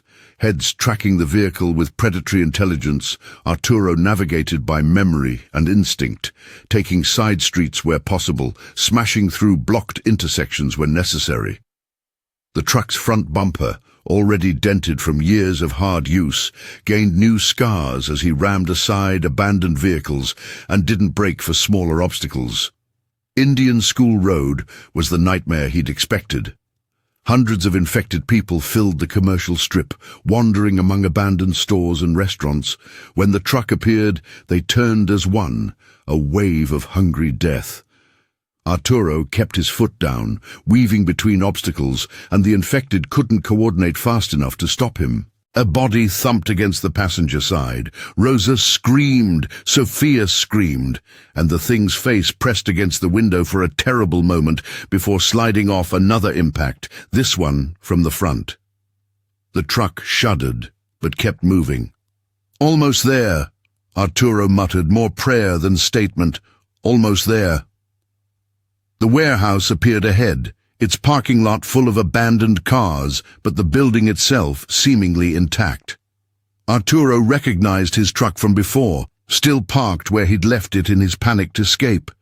How long ago was that? 3 days. 4. Time had lost meaning. He pulled up to the personnel entrance on the north side, where he and his co-workers had fled. The door was closed and, he could see from here, something had been jammed through the handles from the inside. Someone was alive in there, trying to keep the infected out. "Tommy!"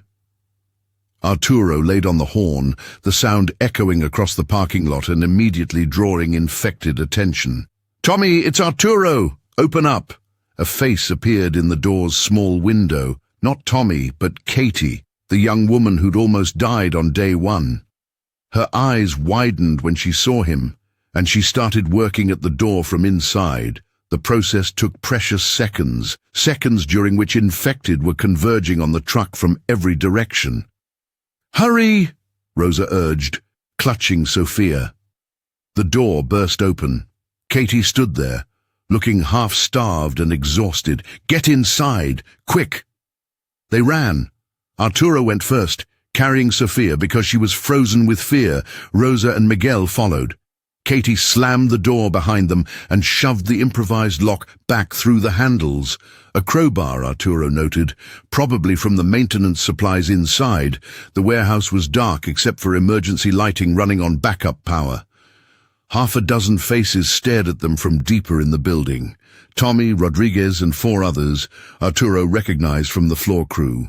They looked like refugees from hell itself, dirty and exhausted, and showing the psychological strain of days under siege. "Arturo?" Rodriguez said, and the relief in his voice was palpable. "Damn, man, I thought you were dead." "Thought the same about you." Arturo set Sophia down and did a quick head count. 7 survivors plus his family of 4 made 11 total. Not much, but something. "What's the situation?" "Bad," Tommy said. "We've been trapped here since day 1. The infected are all over the area outside. We can't leave without getting torn apart. We have some food from the break room vending machines and the merchandise inventory, but water's running low. The backup generator died yesterday, so we're down to emergency battery power." "But we're alive," Katie added. "We've survived this long. That's something." Arturo looked around the warehouse that had been his workplace, now their fortress. The towering shelving units rose into darkness. Pallets of merchandise sat on the floor, representing resources, food, water, tools, clothing. The building's high ceiling and metal construction made it defendable if they were smart about it, and he knew every inch of this place, every exit and every hiding spot. "Okay," he said slowly, his mind shifting from survival mode to planning mode.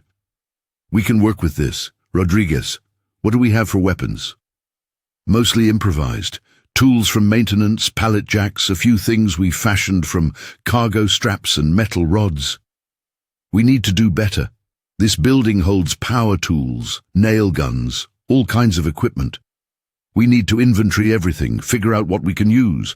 Tommy, tell me about the building's security. Are all the entrances sealed?" They moved deeper into the warehouse, using flashlights sparingly to preserve batteries. As they walked, Arturo began to see the situation more clearly. The warehouse was huge, over 200,000 square feet of storage space. The high shelving units created a maze of narrow aisles that could be defended or used for ambush. The loading docks had heavy roll-up doors that were currently down and locked, and somewhere in this building were supplies that could keep them alive for months if they were smart about rationing. But the building also had vulnerabilities. Windows near the ceiling that infected might find ways through, multiple entry points that would need constant monitoring, and no real source of fresh water except what they could collect or what was in inventory. "All right," Arturo said when they'd made a circuit of the main floor. "Here's what we're going to do. First, we secure this place completely. Block every entry point, barricade weak spots, set up observation posts. Second, we inventory our supplies, everything we can possibly use. Food, water, medical supplies, tools, anything that might help. Third, we establish a schedule. Watch rotations, meal times, work details. We treat this like a job because structure will keep us sane. And fourth," he paused, meeting each person's eyes in turn, "we survive. No heroes, no stupid risks. We work together, we stay smart, and we outlast this thing, understood?" Nods all around. Even Miguel and Sofia seemed to find comfort in the plan, in having tasks and structure. Rodriguez stepped forward, his marine training evident in his posture. "I'll handle security and watches.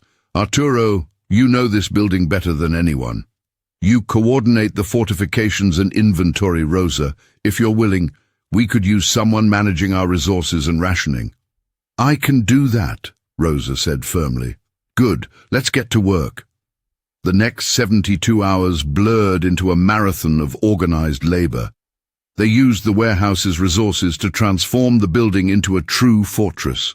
Heavy pallets were moved to barricade doors and first-floor windows. The nail guns, once powered by air compressors they couldn't run without the main generator, were retrofitted to work with the backup batteries. Metal shelving units were repositioned to create choke points and defensive layers. Tommy, who'd been an electrician before taking the warehouse job to pay off debts, managed to jury-rig a solar charging system using panels from the inventory and some car batteries. It wouldn't power the whole warehouse, but it gave them enough juice to run lights in their living areas and charge batteries. The inventory revealed both good news and bad. The warehouse held over 3,000 gallons of bottled water in plastic containers, enough for months if they were careful. Food was trickier. Lots of non-perishable items like pasta and rice, but limited proteins and fresh vegetables. The medical supplies were minimal. Some first aid kits from a shipment destined for pharmacies, but nothing heavy-duty like antibiotics or serious painkillers. The merchandise inventory also held surprises: camping equipment, sporting goods, electronics, clothing, and even some tools and hardware. One full pallet held nothing but matches and lighters, practically currency in the post-collapse world. Another held solar-powered camping lanterns. A third held water purification tablets that had been intended for an outdoor recreation chain. "We're rich," Tommy joked darkly as they sorted through it all, "rich in the currency of the apocalypse." But the greatest asset was the warehouse's structure itself. The high ceiling meant infected couldn't easily reach the elevated shelving platforms. They could create living spaces on the shelving, accessible only by ladders they could pull up. It was like having a castle with multiple towers, each defensible. Rodriguez organized them into 3 watches: day shift, evening shift, and night shift, with 4-hour rotations that kept everyone sharp, but gave enough sleep time. The watch positions included the roof access, where they could see infected movement around the building, and the ground-level entry points. Food was rationed, 2 meals per day, carefully measured.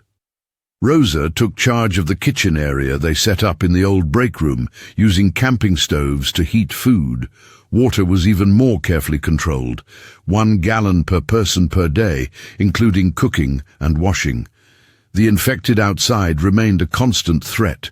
They surrounded the warehouse in varying numbers, drawn by sounds or smells, or some instinct Arturo didn't understand.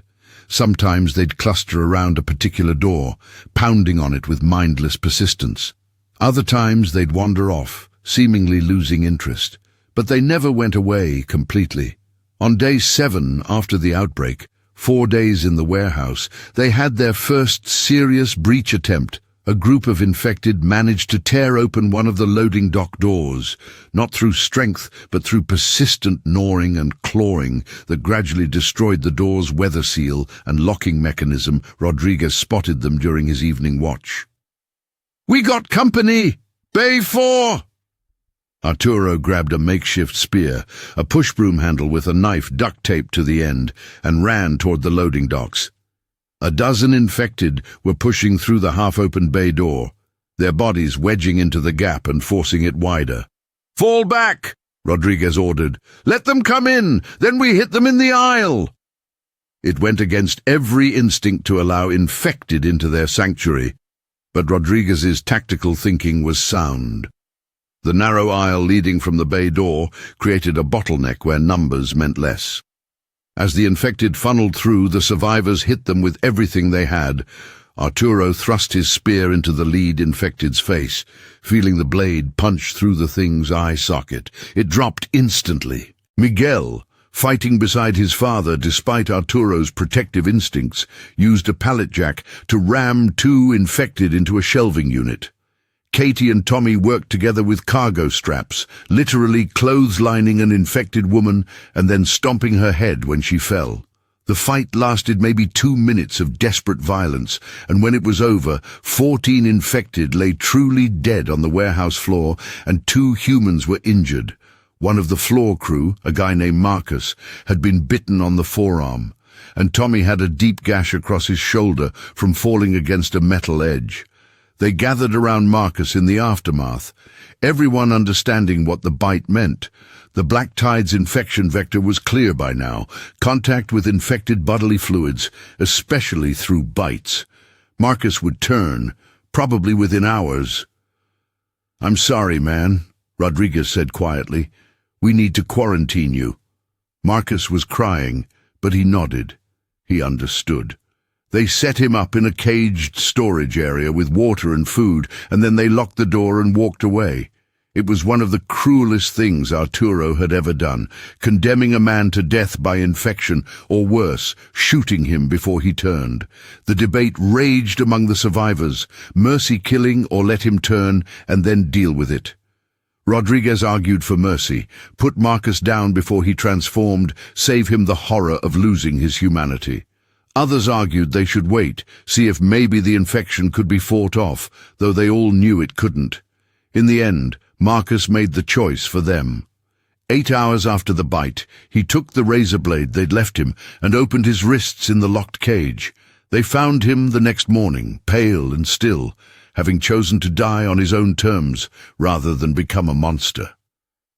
"He was braver than I would have been," Miguel said quietly, as they wrapped Marcus's body for burial later, when leaving the warehouse might be possible.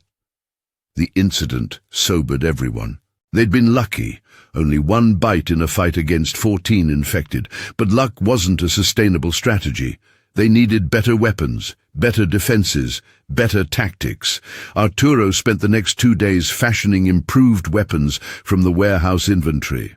He found a shipment of machetes intended for some outdoor retailer and distributed them to everyone who could safely wield one. The nail guns were modified with triggers made more accessible, allowing them to function as primitive but effective ranged weapons. He built barrier walls from pallets and shrink-wrapped them together into mobile shields. Rosa created a medical station in a clean area of the warehouse, organizing their limited supplies and practicing basic first aid. She'd never had any medical training, but they had some first aid manuals from the camping section, and she studied them like a graduate student cramming for finals. Sophia, the youngest and most traumatized, became their early warning system. She had taken to watching the infected through windows and had noticed patterns in their behavior that the adults missed.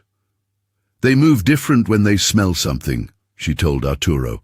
"Their heads go up and they kind of sniff, and they don't like loud, sudden sounds. They back away from them."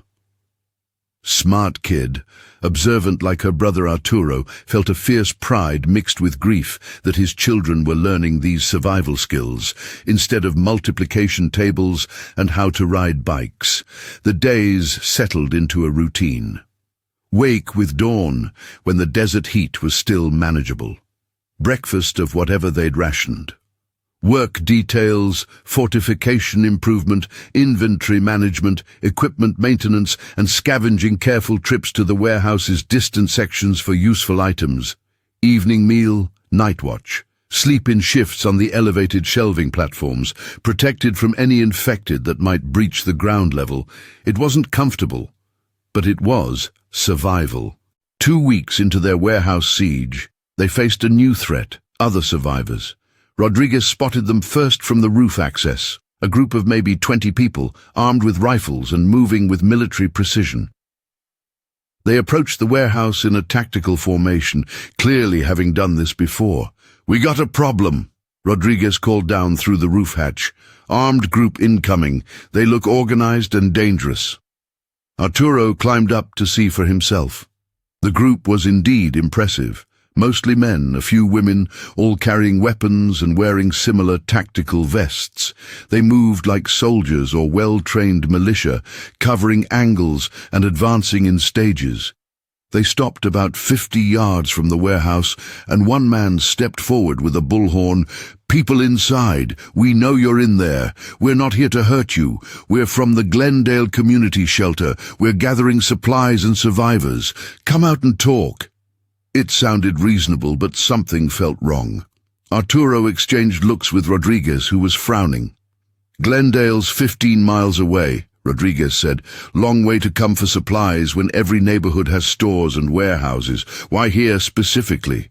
"Because they've already stripped everything closer," Arturo realized. "They're expanding their territory, and they want our warehouse." Rodriguez nodded grimly. "That's my read too." Below, the man with the bullhorn was getting impatient. "We know you have supplies in there. We're willing to share, but you have to cooperate. Last chance to come out peacefully." "What do we do?" Tommy asked from the floor below. "There's like 20 of them and 11 of us. We can't fight that." "We don't fight," Arturo said. "We talk, but we do it from a position of strength, Rodriguez. Get everyone armed and in defensive positions. I'll handle the talking." He made his way to a second-floor window that overlooked the group, opening it slightly. He called down, "We hear you, but we're not interested in joining your community. We have everything we need here." The man with the bullhorn lowered it and looked up. Arturo could see his face more clearly now, weathered, maybe 40, with the look of someone who'd seen combat. "You can't hold this place forever. Eventually you'll need help." "Maybe, but not today. Thank you for the offer, but we're good." There was a long pause. Then the man conferred with his group. Arturo watched as they gestured and argued. Finally, the man raised the bullhorn again. "All right, have it your way, but when you run out of food and water, don't come crying to Glendale. We won't take you in later if you refuse now." "Understood. Safe travels." The group withdrew, but slowly, and several members kept looking back at the warehouse with expressions that suggested this wasn't over. Arturo watched until they disappeared from view, then climbed down to where the others waited. "They'll be back," Rodriguez said flatly. "Groups like that don't take no for an answer. They saw a warehouse full of supplies and 11 people defending it. Do the math." "So we prepare," Arturo replied. "We fortify more. We set up ambush points, and we make sure that if they come back with violence, they pay dearly for every inch." But the Glendale group didn't return that day, or the next. Instead, the warehouse survivors faced their greatest challenge yet. The infected were evolving. It started with small things: infected who could turn door handles, infected who worked together to push heavy objects, infected who seemed to remember locations where they'd found prey before and returned to hunt there. The mindless, shambling monsters of the first few days were learning, adapting, becoming more dangerous. "It's like they're developing a collective intelligence," Katie observed during a watch meeting. "Have you noticed how they move in coordinated groups now, how they seem to communicate with those sounds?" Tommy shook his head. "That's not possible. They're dead tissue animated by a virus. They can't learn."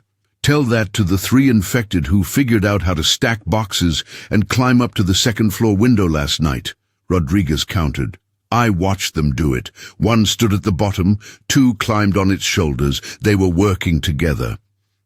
The implications terrified everyone. If the infected could learn and adapt, then no defense was permanent. Today's fortress was tomorrow's death trap. They responded by becoming more mobile within the warehouse, never staying in one area too long, always having multiple fallback positions prepared. They practiced evacuation drills. Everyone had to be able to reach the roof access or the emergency exits within 60 seconds from any location. Week 3 brought the water crisis.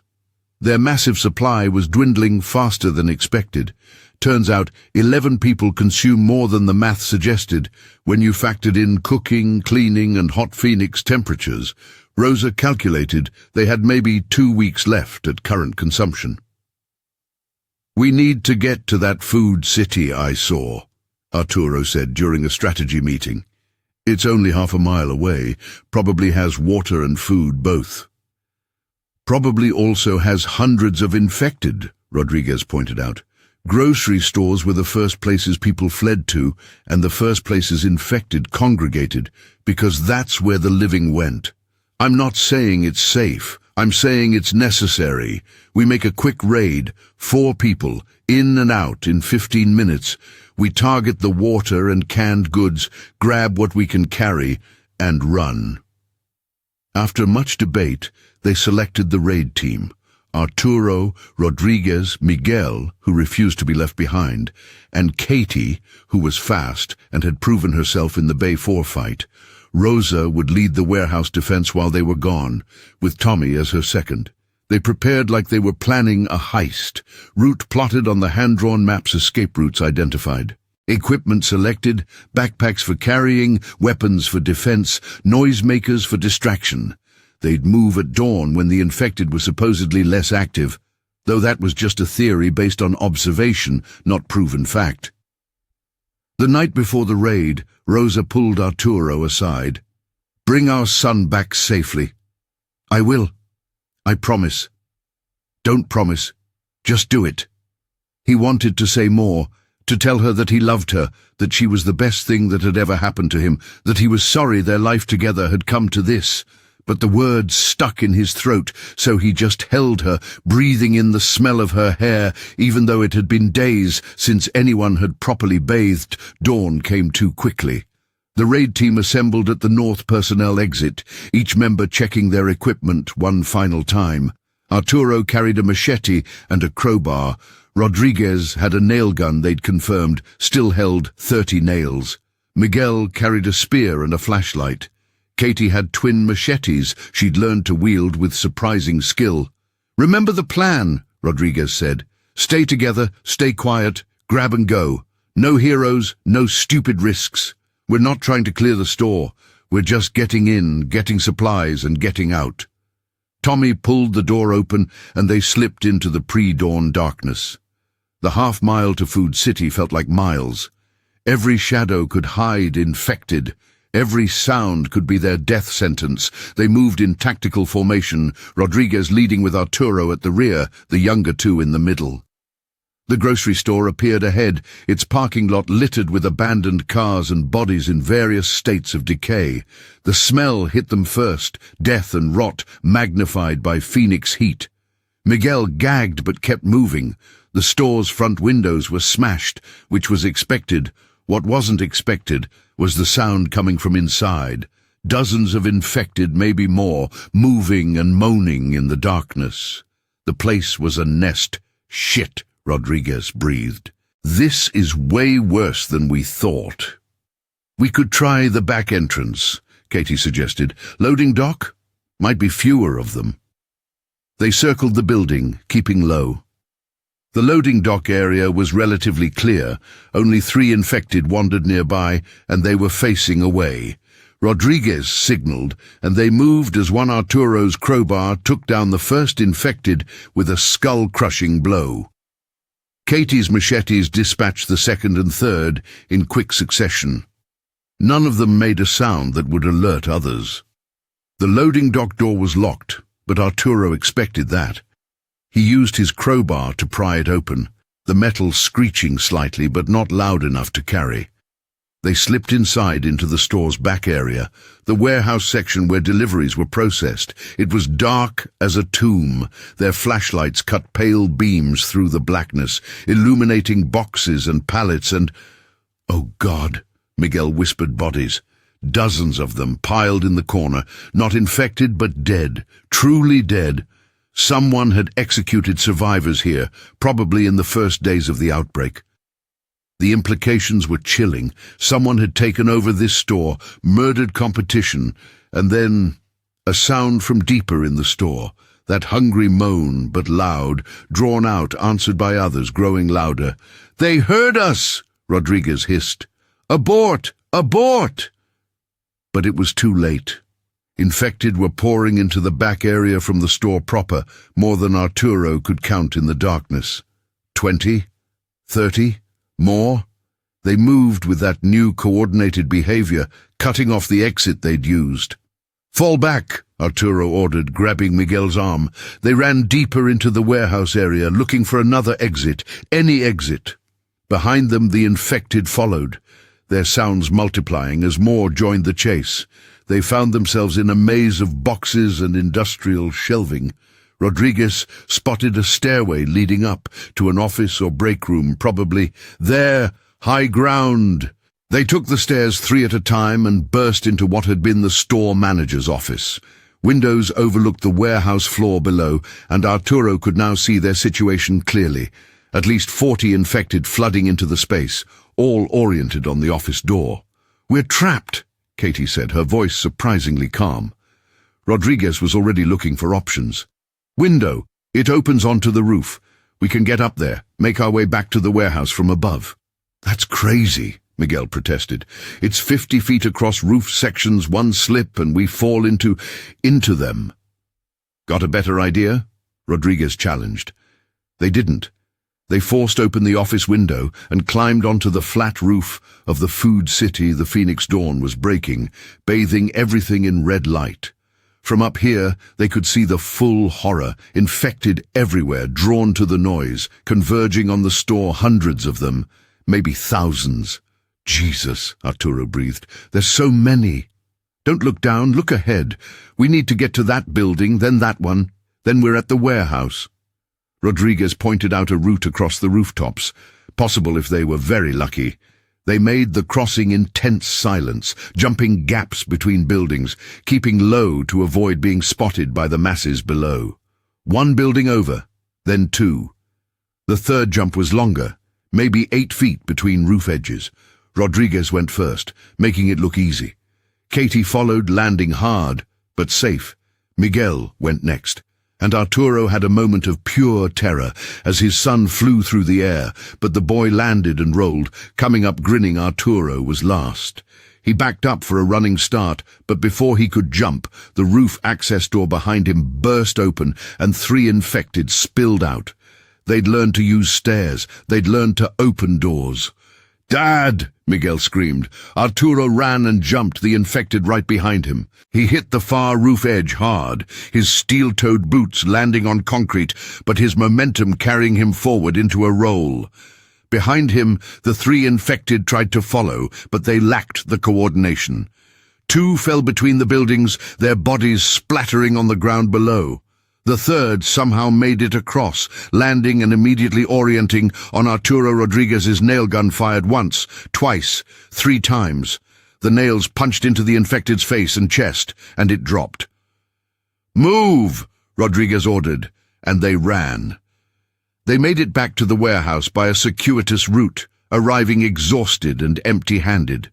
The failed raid had cost them in energy and morale, but taught them a valuable lesson. The world outside their fortress was more dangerous than they'd realized. "We need a new plan," Arturo said once they'd caught their breath. "We can't raid other buildings. They're all like Food City, full of infected. We need to find water and food sources that aren't obvious human locations." "What are you thinking?" Rosa asked. "Houses, residential areas. Every house has some food, some water.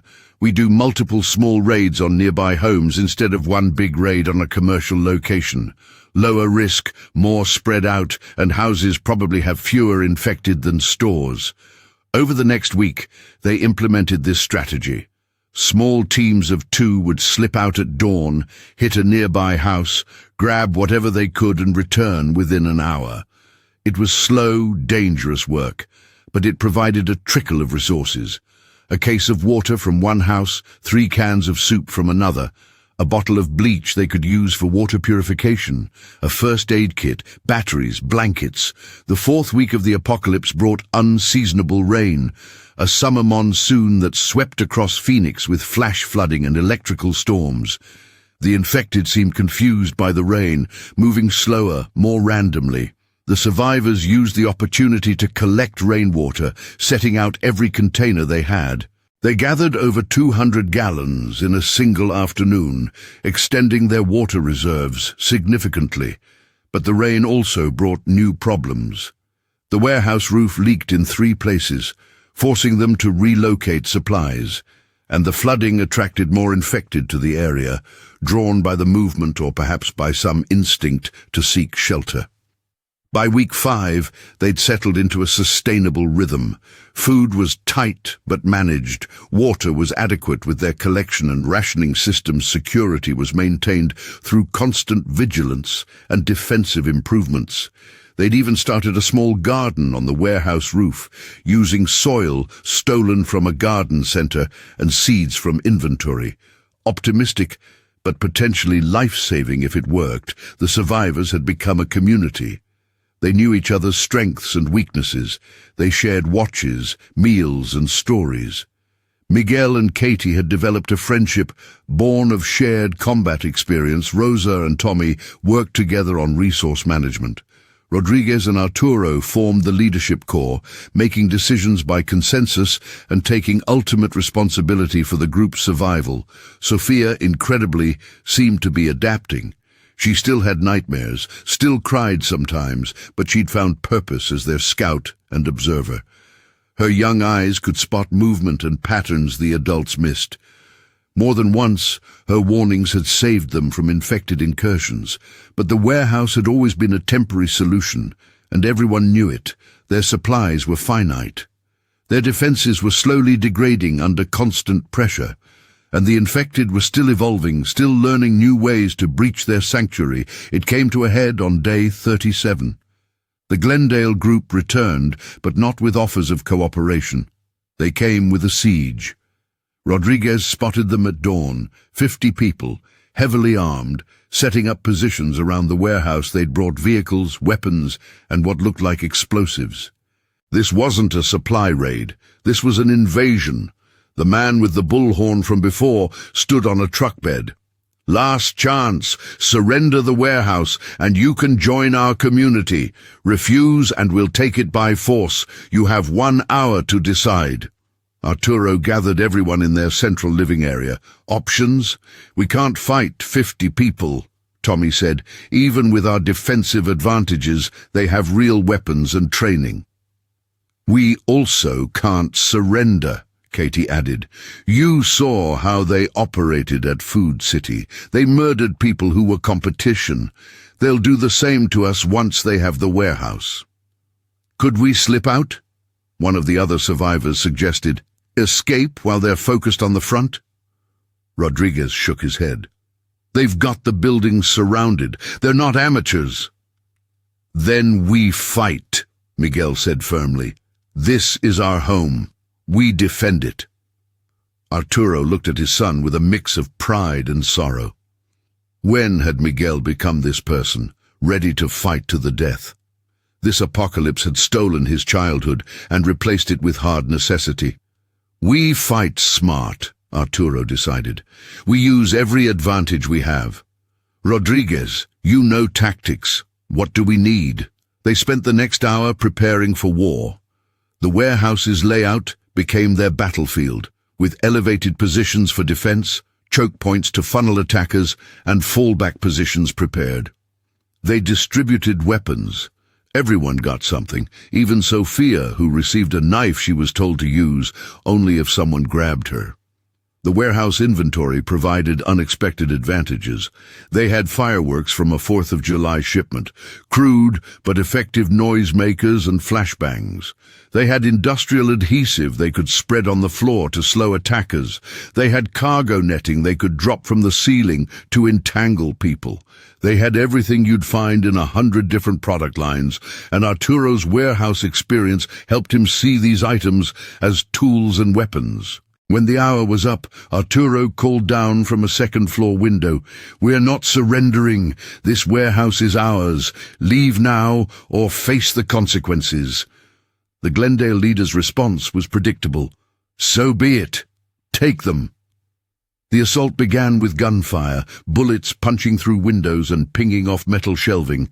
The survivors stayed low, protected by pallets and equipment they'd positioned for exactly this scenario.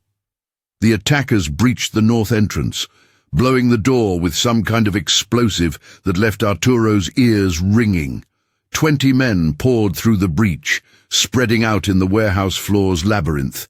They thought they'd face desperate resistance, poorly armed people making a last stand. What they got was a prepared ambush. The first wave hit the adhesive floor Arturo had spread in the main aisle. Several went down immediately, boots stuck, flailing. The survivors dropped cargo netting from above, entangling more attackers. Then the fireworks went off, M80 and cherry bombs creating confusion and panic. Rodriguez and Katie worked together with deadly efficiency from an elevated position, using the nail guns and thrown objects to take down attackers without exposing themselves. Tommy and Rosa collapsed a section of shelving unit onto a group of attackers, the metal and merchandise crushing them. Miguel, fighting beside his father, proved he'd learned well.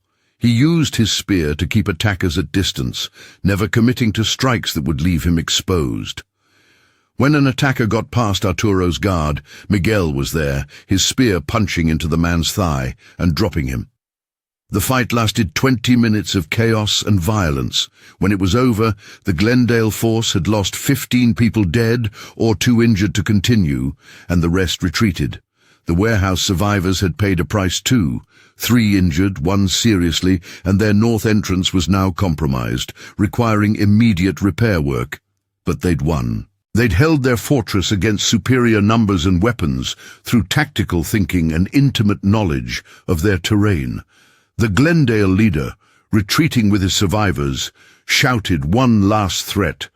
"We'll be back! With more people, more weapons. You can't hold out forever." Maybe not, Arturo thought, watching them go. But we'll hold out as long as we can. The weeks that followed were a blur of constant maintenance, defense, and survival. The Glendale group didn't return, either because they'd lost too many people or because easier targets existed elsewhere. The infected remained a constant pressure, testing the warehouse defenses daily. But the survivors adapted, learned, and persevered. By day 60, they'd expanded their operations. Careful scavenging raids brought in new supplies and occasional new survivors. A family found hiding in a home, a lone teenager who'd been surviving in an office building, 2 elderly people who'd held out in their apartment. Each new member added skills and perspectives to the community. They established trade relationships with 2 other survivor groups in the area, exchanging supplies and information about infected movements. They started planning for long-term survival, agricultural development on the warehouse roof, water collection systems, even discussing ways to restore power beyond their limited solar setup.